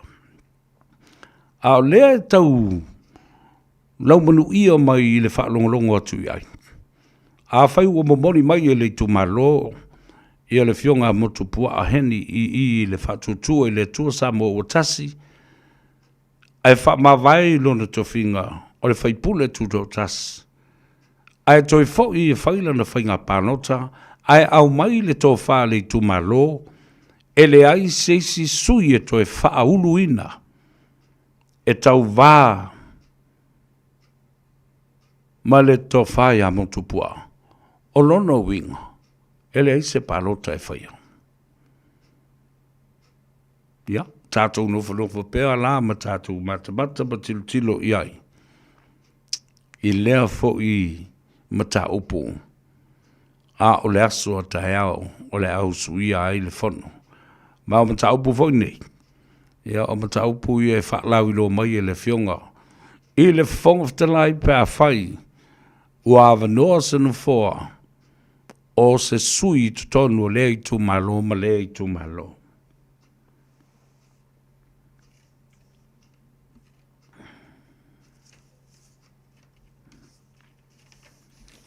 Ua tula mai ia le fionga ia to mata, leota, nora to mata. E avea, ma tai fono o le mātou I tu malo, o le ano a maalua. Iau I tu malo nei, iau fiai. Ia nuu nei. Lufi lufi, saulu fata. Se iau o mai e fusi, salelesi, eva, sola ua, sauni atu. Fa pea fo I lo tua nuu masolsolo. Sa auto fa fonga foi le telo fa fita auli na tula I mai. I le teimi a vea le li fai pule. O ia foi o le te fono, o le fono fa vai ale ano a maalua. Le tō fa ia la uofo fontoe. Meredith. Le foi sa auto fa fonga iai, masila sila iai. I le awala na tusi e tuai, le te fono tuai le nei. I le komiti whafoe o le poloketi o le tasi le miliona tala. I se tasi fo I o sui sa iei tolu o lana komiti. Ua uma o na sainia ni siaki se lua. Ae na ave ma wha o ngāina e wha tau wai ni aisa. A o le tele o teimi sa o pese pese atu ai lunga la o polkalame. Ma o whai atu ai. Fontoe. Na o fionga le li I. Whai pule. Ma le te fono. Le ua uma. Le whainga palota. Au te matua whaafetai I le fionga I le li I pale mia ma le steering committee. Le menstaulo va ia. Le poloketi o le 2 miliona leo wa whaapopo nei te mile nei. Ai moise o I lato uma.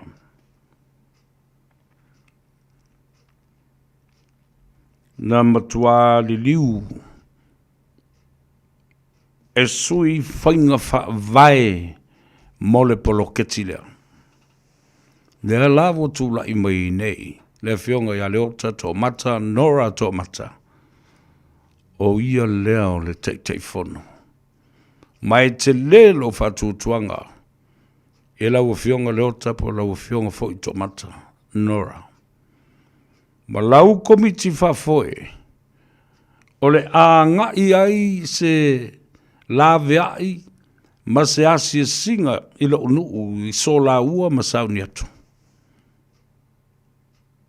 Le mea fio ai, le tapunu le fionga. I le tanga loa matua. E fio ai le tui sola ua. Le tui sauali. Le ftalenga ia popoli I male mamalu. O le usoli I matau mawhalofi. Whapea fau le sunga le muritalo. Anga ia I e whaise whasosoani I tua. Ioe, o le tala sa o le tala na. Aftai le o fionga to mata, awa noa na whailoa I ai. Ai mai se fo I o le tala inga to ngisala mo le uso I a Stephen. Ina ia toe poupo wai, pou o le to malo, ano a maalua. Ma toe sila ai le whaonga ina o tupe o le poloketi I te tonu o le tātou whono whawai. Ia awone I ei seisi e si I e tuu seisi e whaasawali. Ina ia launga tasi ai le whasoa. E atangi ai le lofa ma le amana ia o pito no umo le tumalo. Maona tangata. Patalo fa mai kolu tualunga. Alo le soifo mnuia. E watasi nei tangata sa matua i te tee ina ua le taulia. Ma ua le filifilia o ia. E a vea ma tei whono mo le teimilona lua e le paia inga le nei. Ina ua mai a le tātou palota whanatinati pa o le tātou snap election. Ta le tweet. It valo me le whail poka la mea e. E alena. Talo sia. Talo fo i le tua ina ia sasafe ni iu. E le whautanga ma le whato whala inga. Ni sao noanga ma ni tulenga i laua fionga le teitei whana fau. Ina ia lo longo ai le fua. A wā le o tā i tū malo. O ele malai tua. Ele o muritalo le tal not. O le matua te tele. Ma sila fo i le malae ma le mauta e pai lei. E iai le vai tafe.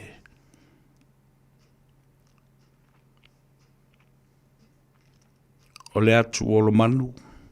Le tala no atu. Tanga loa matua. Le nae fio ma whaafonga mai. Muritalo le tala no atu fo. Oka ni ati na e te tele ma whai ona tātou whaia. O le swa vai o lo sau i lo whanua ma puna mai lo ele. Le tau ma mawha ato ai la noa maa.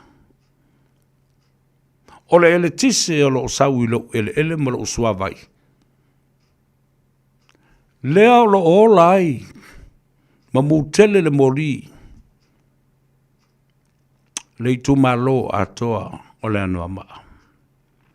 Ai a fua iai le fia se fulu tau sanga. O wha ngā ele wha le anga nuu. O muritalo tanga loa matua le talano atu.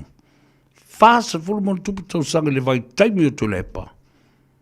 Le ai ma se pau lapi po se pau sene wha pene i tu lau wha fonga le atu no. Na maua mai ai le wha ngā ina. All these years, the usage of my customary land where the river is flowing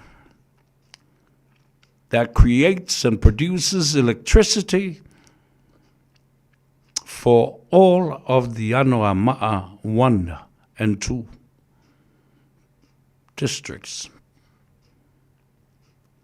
The river from my customary land feeds all the pipelines and drinking water for the whole district of Anoa 1 and 2 as well. Whai ase kele le mea, lep saui ol. Ile mauta, mala malai pai le, ima lau whanua me le. O muritalo le tal not. No. Ta umo le na o le whaafonga mai fo i le tātou malo.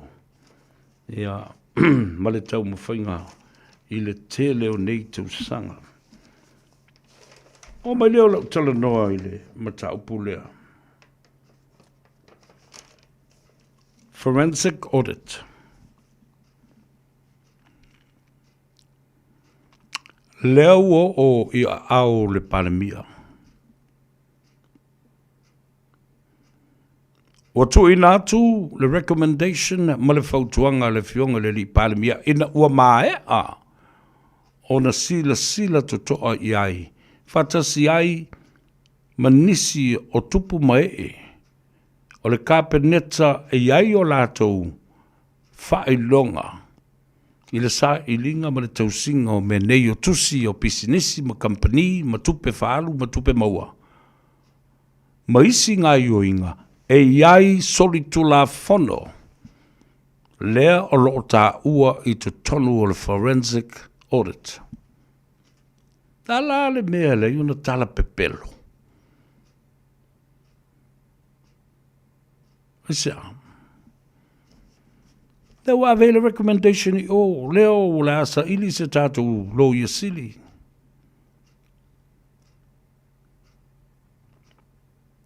Ina ia tanga I matoe sila to toa le mataupu nei. O ai o no lokai, o ai o le amoli ai. Mark my word.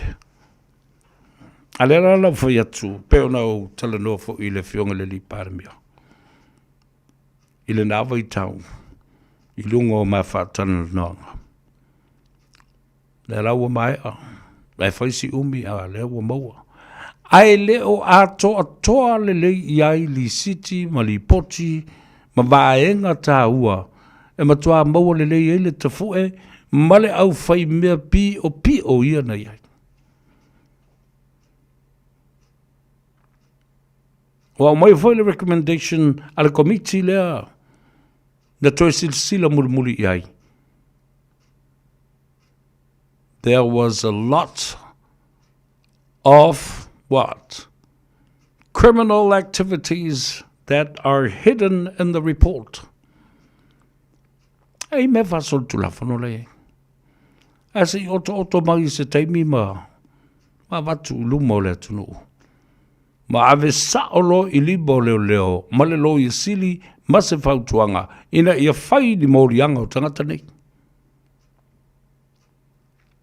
Ia lea pepe se famile se me o iai tono li poti. The report is empty and it doesn't have elements or the subject.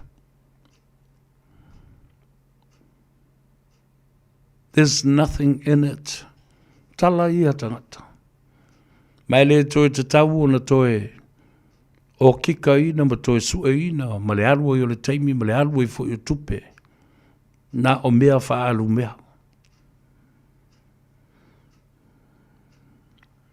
Ai tā ua tele. Sau nola uli I le vai taule na o whaatal no ina e winga le melne o forensic audit. So se mā lola vang. E tūlai mai o se malo fau. E tau na su e la tau tus. Tai tusa lea maisi company, maisi business. O lea whatau o se atu, pe o mai fo se pūlenga fau. E fia mala malama. Po lea le tūlanga tau tupe lea o lo iai. Ai le iai se manatu. E sa ili masei ai li poti lea. All the new government was doing was to look on its financial position.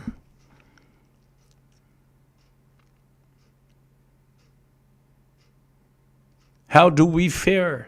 Where do we stand financially?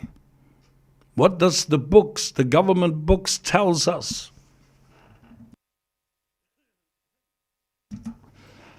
Nale tulanga lelei o iai mea tau tupe ale malo. Nei a tātou malama ile au wala e whaafoi ai, pe a whai foi o iai ai tā lafu. Mani mea o loo o pū ai. Are there any unpaid loans? Are there any misappropriate of funds? O iai ni nonga tupe le tongia. O iai se vaenga na whao ngā se ai tupe. Walai ona ngau whapea. Ia le malo a le o tātou whātu a tau nu umai. E tau wawa ai pe mawhai. Ona folau le sao le tunu pe o le angoto ungai I le tele o ai tālafu. Awa na whai a le whaupunga le nā I le tele o tau sanga o mawhai. La le whaupunga. Whai pe whapena. Linka ko mea le malo. A ngau o le malo. Se au tau whafonga lai. Ia. Tātou nofo mata pe iai. O mai lau whasoa I se tasi o mata upu silio no ngaonga. Whasoa I foi mo le fionga le li palmia. O le whawhetai I le tua. O le tau nu atu, maua le awa noa. Whenua iai ma le tātou te tai o le atunu. Ma whawsangai. Ma tala noi le tele o nisi o mtaupu. O aia u, le whātau wā ai whāwsanga i ai ma le fionga le li pānemia. Mō na tiute, mō na Faiva, ma malu, ma le pisi, ma le mau o son taimi. Nā au taunu. Nā mai le awea i mai i le whailautusi, le atau o sa vea. Pāmule mule.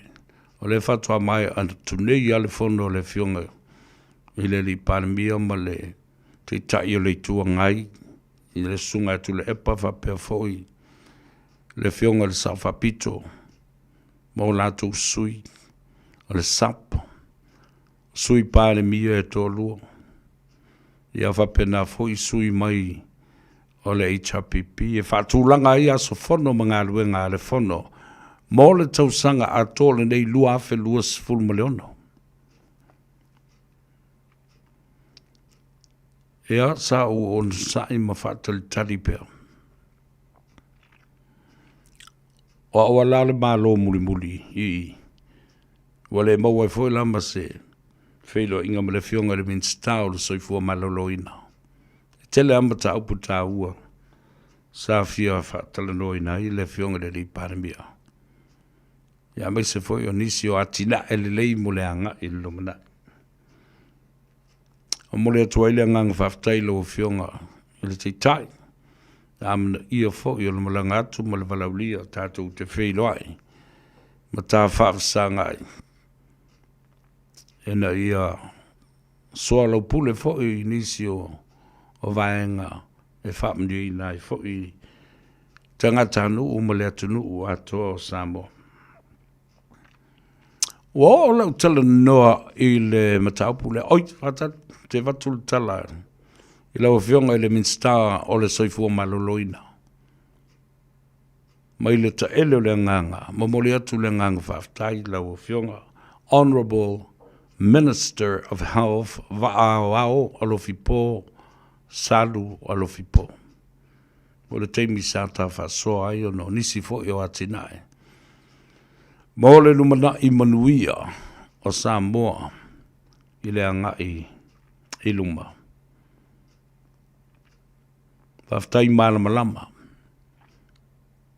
Whaftai tali malo. Ma tali whaalo alo. Tono lo ofisa ai mai se foi au whailau tusi e to lua. Ia maleanga lelei male tausinga. A o tātou whelua i ai. A tolu e inisi tai au mo malama, tātou whelua i ai. Ia whapena fōi ona whelua i atu i le fionga i le minsta o a onga, le fionga. I le lau na whausia wale ainga sa tuala, Honorable Aiono, Alec Ekeromba. Ia, eri lava se teimi whai se tala e tāte toi wheloa i fo i ma whaaso ai. Whaftai i awanoa le lei o lau whai o na wheloa i ma autou o fionga i minsta o le kapeleta. Ma whaulu lunga o autou matanga luenga.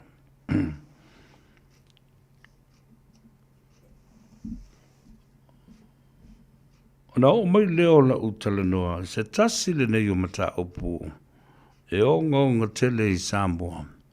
Aele o lae popole i istangata, a le fionga le li paramia. E le simpolo ia ma le whaingo fie. O le mana onga o le fionga i le li paramia. Ina ia whamatu uatu le 5 miliona tala. Le ana foa i mai e tawala mai. I le lakapi ma le malo Australia. Tasi ala mana onga lo ia nei. Ina ia sui a tōle te te whono, ma ofisa uma o le whono whaatonu o le lakapi i Samoa, o nā watulola ia leo le tupe. Whili mai, nisi te whau ma sisi pūlenga whau. Aisea, te le wha le tonu o lo iai, i le whaata mo e ina ma le wha ngai o ina, o le lakapi i Samoa. The biggest problem of lakapi Samoa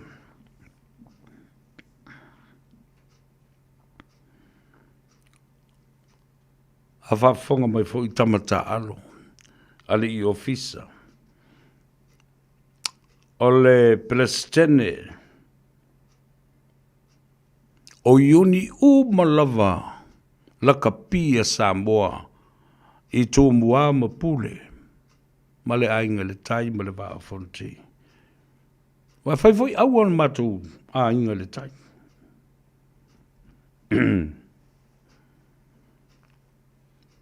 E lau fia tai o fono a komiti ai maise o fono a iuni ese o le atu nuu atoa ai maise o Palestine o le lakapi I le motu tele I sala fai atoa whapea foi I tō mua ai ua whawhinga tā o na whaleo ma whailo ma whamanusina so lātou whinangala. Aisea, o le whawhita uli tele lava leo lo tu lai mai le lakapi Samoa. Tatia ia tupe ia. Tatia ia po aile au wai tupe a whea ua leilo loa iei tupe. A whea na whao ngā iei tupe. A le teimi na whai ia mea. Tatia umale ngasuri na. O le whawhita uli sili ona te leo lo tula I mai tonu le lakapi Samoa leala o ta ua tu e atoe. A whai lai ma whai ele malo. O na whai se fo. Pe whatu lai fo ele malo se isi uni lakapi. E ma whai o na whao ngā I ele tupe lea ma ngā I ei tamata alo uma ma uni uma. Whatu ele malo ia. Whai ele malo. Upu tomua ma upu whawai lima te inai. A new constitution. To recreate a model of a new lakapi Samoa. I don't know foi peto ina ye o. E lau ta ua tua le mafu anga le whala vilave alena tu lai mei mea. Wa le mawhai ai e Palestine o iuni te itasi e le atunu uatoa. O I tu malo. O na wha leo lato. Leanga. O le mea lea ua tupu. Ua run fa HRPP. Le iuni lakapi o le lakapi Samoa. O le system lai run na I e tu le epa. Pe tesa ma le fatu ma le lato HRPP. O le system ma na le ua run na I le lakapi lea. Ma fuasea. Mua. There are politicians there. O whaipule malava ale HRPP lea se e tonui. And now, Lakapi Samoa has been run like a political party. And that's the real problem and danger right here. Oi, lesi whaipule la iei. Tei whono I whai lesi whaipule. Nei tō malo le pā. O le tei tai o le tuangai. O tō wawai lei. O I le tala lau tasi ai le whawai. O le lakapi uni o se vaenga tū ma oti. O le mawhai ai le malo na apatu. Se I vanga nā.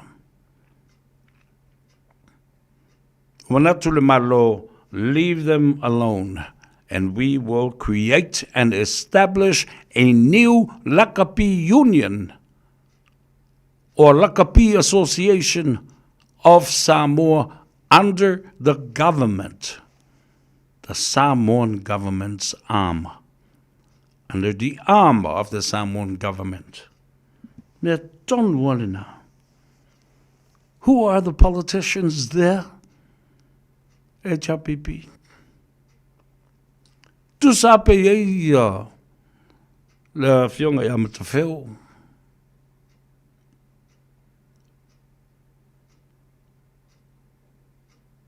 Sunga ia la tu. Na te le mawhi se mea dominate uma. E sui whaipule o le HRPP. And that's the real problem here.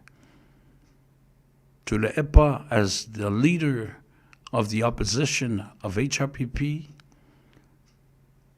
is putting all his hands inside here, Lakapi Samoa. And many of his politicians have followed him. Wa mai o mai. Mo le oi te whau le oi mea le o mana whinau. I lo fisol te whono, le whau toi o mai whinau mai I tupe Lakapi. Awa le o no whale o ma whalo longo ma vaai ni lato ngā ruenga. Ao ni tu la whono whau e wa umana au mai.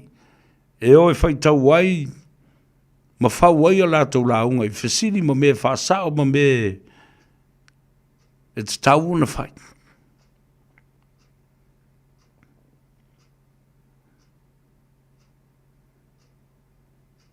Me moni ana leo alena tupulu e vesi mai le petesa.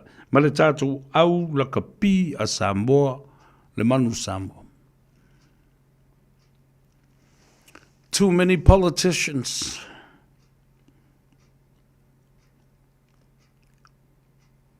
the Lakapi Samoa and the Manu Samoa are all been run like a political party.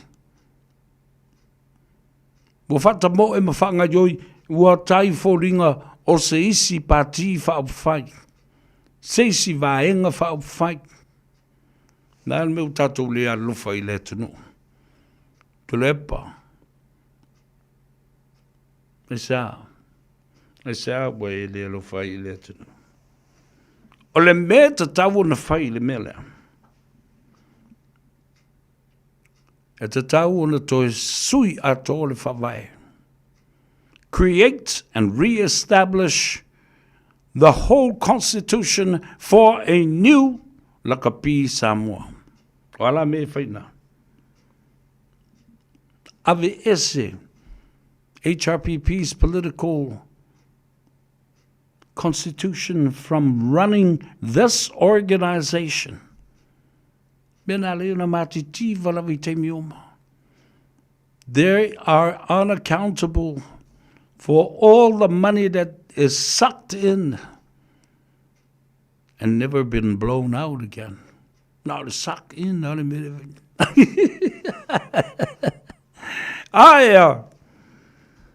Ele angara me angara suck in. Awangara suck in, I let him finger blow out. No, we allow the sila kai me fa pusa le lau moire me ai pass me moves me okay sis. Oh. Now, if the government is serious, my manatu le malo te tau ona toi fa vai seisi unifo e channel e le limas full miliona le. Tau ne ini whainga fa vai.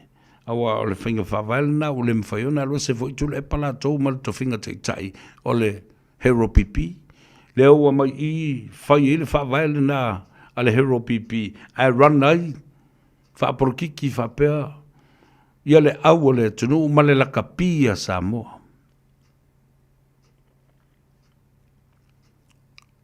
Ai,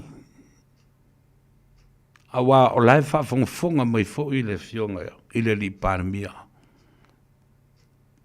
Minsta o Ta'alonga, Lakapi Uni, alonga waa maisi mau Ta'alonga.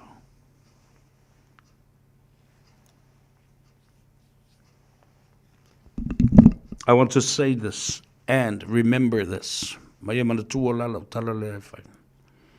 In order for us na paule au wala e mawhai ei o na tātou toe tilo e toe tau whafou le ati na e ina o le Lakapi. It's all about rebranding Lakapi Samoa. Rebranding our logo, rebranding our product, and place it on the market as a commercial commodity and a commercial business. O wale nā le mea taun toi whai le tātou vāngal nei. Sau nofo mo toi tilo tua ona filaso asto na ina tuli le cultural All Blacks. Scott Robertson got fired before his 4-year term contract is up. Just this past weekend. So New Zealand rugby is also in transformation. It's also in the stage of rebranding and commercializing its brand. E te tau fōi ona te lieina e I tātou.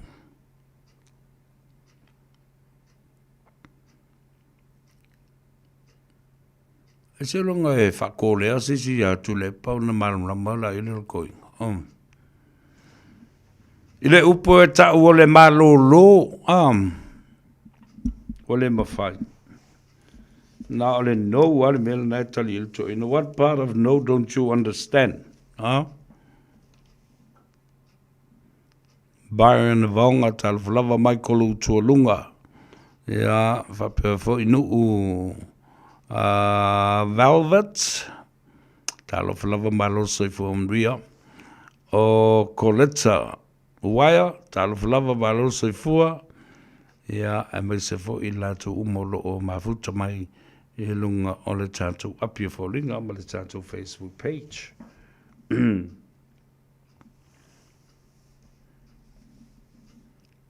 The New Zealand rugby has changed its boards and all its directors in the weekend. Na sui umalawa le komiti whafoe le na I le aso whai ungal vaso nei na tenei. O tiu tenei e te tau ona wha otsi lawa. I le asosi le nei. O tamata alo. E tā alo ina ia manu malo le tātua. The players play to win. The management and board of directors needs to deliver to meet the needs of the players. Tam tā alo ina ia manu malo. Le pulenga, le teitei whono mai lato uma, e te tau o na lato sa ili, se o loa e whaamali e nai, mana onga, malangona, o tamata alo. Yeah, and I'm talking about money, cash. I'm talking about security. Olo talanoa, I le whewa I mai o tama ma le toi fo I atu nu o lo whatino e la tau kon kalate.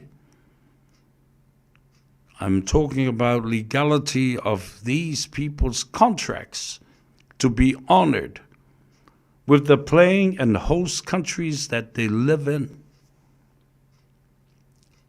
Alana minatu. Tauna whatino's insurance. E vai e tamata alo nei pea umala tu o langa ta alo. Ai ua matua mawhatia I tō langa o manuanga e lawe vea ai I lunga le malai. I le taimi o ta alonga. How could you survive a life after rugby career has damaged you both physically, mentally and spiritually? Fight. Talo whae I le nau ta inga o tamata alo I le loto nu. Our players' commitment and the nationalism feeling of commitment and dedication to the country of birth of our parents and us. E whamua I tātou tamata alo, le loto nuu, o nisi fu I tā alo I whafo aina whananau I whafo au latou mātua o Samoa. They are proud people. Tangata e lotoa mai mita o latou langona I sootanga. E tia ia latou kalapu ma latou teita o lua, ma latou whanau. Ta pena le ato, oso lunga le valele. To tongi e ia lona pasese, e sau e tuli mai loa. Pe maua sona avanoa, e ta alo ai mo le manu Samoa. E le ma fau se to tongi po o se aloni. E fai mua lona avanoa. E ta aloi. Nenala, loto tute. The players' commitment and nationalism, malalato loto nuu, versus the management, versus the board, versus the administration team, versus the chairman and directors. Lea la o tātou o mai I le vai taimi o le whaapalo whesa le tālonga la kapi. Le wa tele le tupe. Wa tele le tupe. Ale whala vilawe.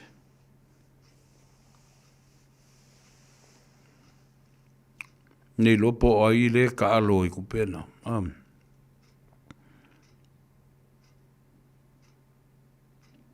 Nei loa po ai ta alo I tupe. Now that money is involved.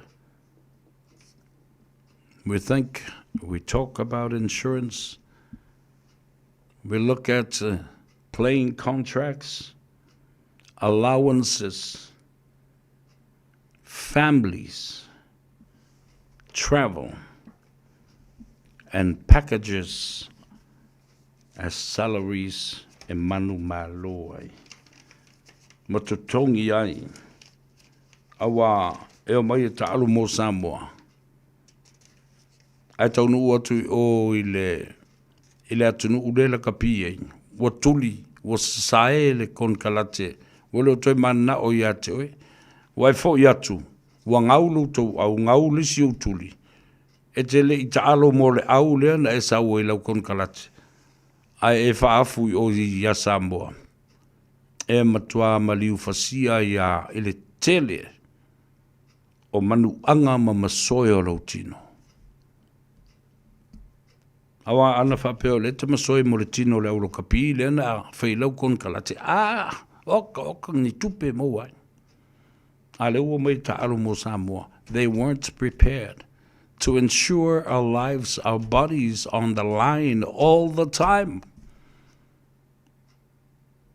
How do we get by if we get injured? I have 3 children. Pea whapeo se tamatalu, tolu lana whanau, lua nā wā.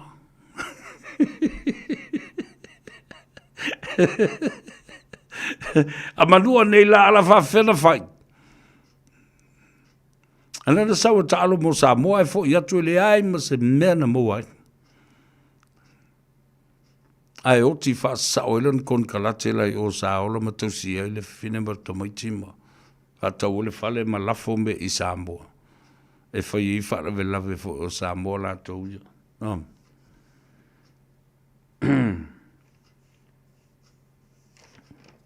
Ia le na. La tatu wo e tale pese fa amluia tuai.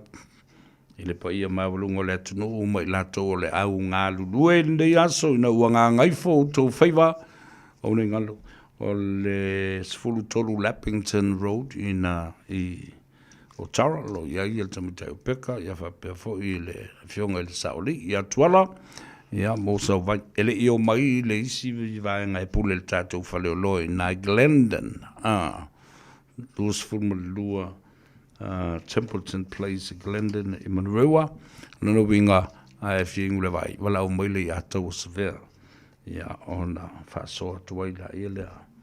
mo le tātou ala anga ia tu ia te oe mo le tu lau vai ala na sau le tio i le tau le lua i aso uma o le vai aso mai le aso ngafua se tau i le aso whareile swinga fau le na o leo anga i mai ai manatua la nganga i Faiva le whae le fitu a o leala wa tātou tā alo i le amatalia o le manava o ngā luenga ma le tu ua o ngā le whanau le atou sa vea i le tau le lua i le uli se ia pa ia le tu la e ono i le afiafi.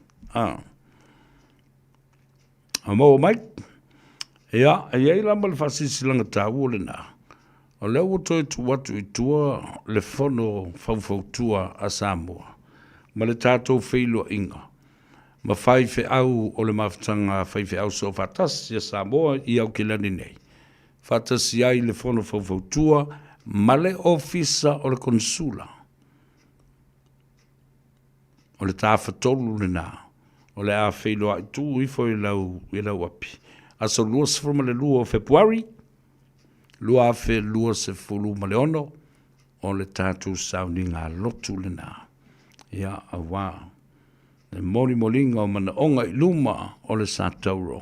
O le li whaola Jesu Keriso. O le amatalia o ngā ruenga o le nei tausanga. O falongo o taunu sa o mo fatali male o no sai o mao ele umalo saluai ilo fia falongo sa ubumai ya we hani ma imau ma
different week. I know that she wanna have a Rolex and she wanna drive a big Lexus.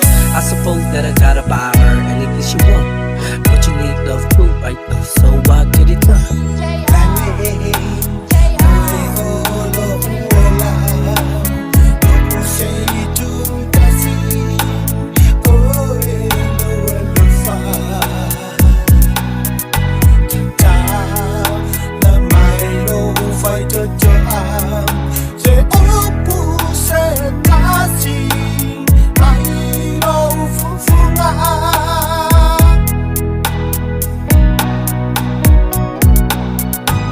I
utalinga Tatali iso alufa Utili tui mana useyo utaya o alufa maine Ilusa umama o awa utalinga o le fili o lota fafao I find my name You love me today I find my name You love me today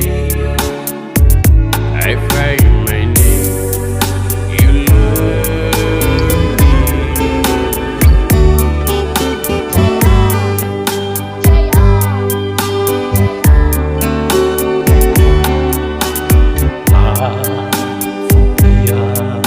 Mayata Ata Olau Tala Tala Fa'apaolo aya umala upaanga Ao maeva Ile fanga Ilunga ole matafanga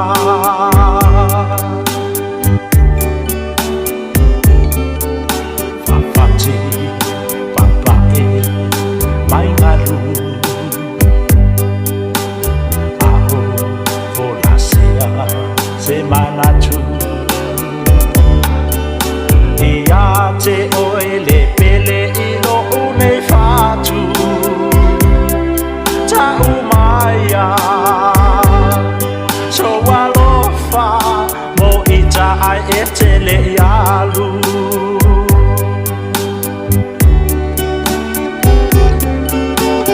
Mata wa matiki Yoluma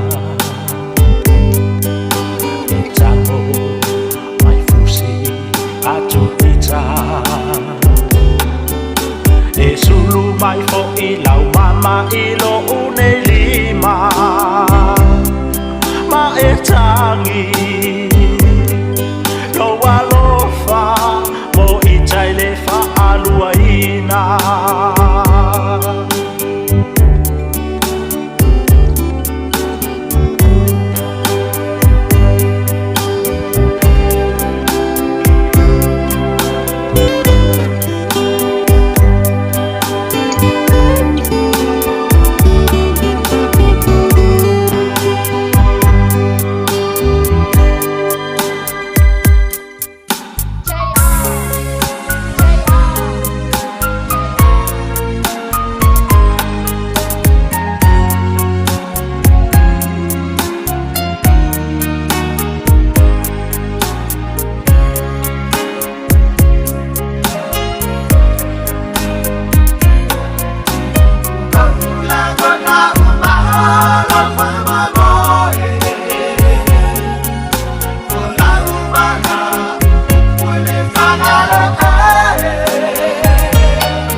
Ia le na whawhiwhianga sui whiwhiloi o le manawa o ngā ruenga. Ia ma le whaatalitalinga fōi o le toea e wa o ngā i le nei fōi vai aso. Ia ai whaafitai atu Samoa i lau whaafonga ma lau tāpua i ngā malu le nei aso. A matalia fōi o tiu te mawhai walo whilimba e pei o le māsani ai. Ia ai a vea fōi le nei lao lao. O moli e tuai alo whaanga ma whaamianga e me se fōi o mo onga le lei. Wha mai senga ma wha mawhanwhananga. I le tuua ai o le malo. O se tasi o minsta o le kapeneta i le waitau. O le wha tutua i le atua Samoa ua tasi lana pae ingo le lua whelua sifurma le tasi. Ia e te ua vāle whangatia. Ma tūla i mai ai le tama i whainga malo le sa wha apito i te tai le atunuu. The minority government. Ia ma whape nao na wha wawa i lava le tofi min star o le ali i whaipule ia laumatia manu Ringo Matthew Purcell. Ia lea na tu uai le malo ma wala au iai le atua wha manawa fo i ngā luenga a lea fo i ali i talavou. Masalo po o le 5 ono tau sango lona soifua mai mana tua fo i lea tamali se woma mai ia se paanga tōtino pe o se uso sa hola whatasiane I mātou I vai vase. Ia ma mātou tā alo la kapia ia fōlele se ponga I vilmel lau. Ia mawhai ia mafusuanga. Ia so uma, talo whai le uso. A vea o ia me minsta o ta longa, ai mese fo i o le minsta. O le matanga luenga fau, o ala manuia. E maua i le loto fia o le tangata. Ia pe a faa Peritania. The Minister of Sports and also Recreation. Ia, tafi mala, le whainga malanga, le fionga, le li sa ve minsta, a inga, woma e masani, o ni ngafa sisili, manilangi ni nili, I le itu malo ma le afioanga, o le a inga malosi, wasa tunu mafono, fa pefoi le faulunga tangifa, a le fa ma le mamalu le fa tolu, ia fa pefoi taulangi, malangi e fia o le fionga I le ali I whaipule. Ia whapea fo I le whaletua le no whaalo ma le aingali. Te mana tua ina lava le ma whaatalanoanga sa whaia. I la lo I le tātou potu ai. O le potu e tali I le sua a le au whainga luanga nei. A o I nana pu e ai I le whaatalanoanga. Ina ua whaato a se e le nai le tō whinga minstan. Ia ai maua loa I ngase o le tino. Ia o le whaamana vai e le tua na ngā luenga. Au te lavou, I tai lava le soifua o le ali I minsta, sa a vea ma minsta. Ia o le nā ua mai a fo I o nā. O mori ai whaamaisenga le fionga le li pāribia. Ia ma le mamalu fo I o le kāpeneta, ma le whainga malo o Samoa o tūlai mai nei le whaatutua I le tua Samoa o tas. Mai a fo I o malele le fionga le sao whapito. Ia fiume, Dr. Naomi Mataafa. Ia malana fo I vaenga whaupwhai o le Samoa ua poto. Ia whabangalo se leo le waula le nei aso o le uso e asau, seu whanua o le a momori ia le pasese o le waamoe I le a fiafinei. Mau fo I sona whingalo wa le whaafonga tāpua I le atunu. Maruia tele malolonga o le nei e fiafi, ia whapea fo I le saunga le mu I lunga o le ala tele. Tātou whiloa I le aso atae au le aso lua, teimi masani le tau le lua, awane I ngalo sau vai o le ola. E taunu uma I o le au iai I le tātou ofisa, I le kuata, I le lua, I le aso atae au. Tu au tau stasio pese a le a tau sevea o whaingoina. Ia le nau tō masani a le tō tas. Ia lea. Ea, o le talala na e winga I o tātou tangata ma la tau mea na whai le nei aso. Those are the stories about our people today. We'll see you tomorrow. You look after yourselves.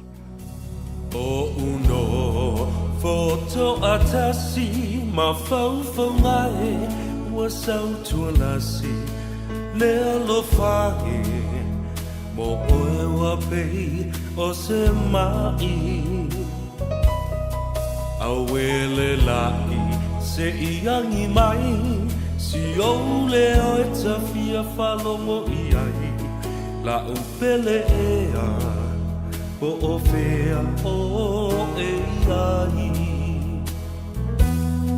Lalulangi pua o amale manunu Wa sola le la fa sulu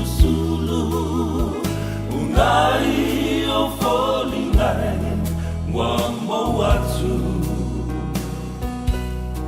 Pe ana e la Talata mai Se kusia uma e foi mai La upele ea Wasili o eleva ai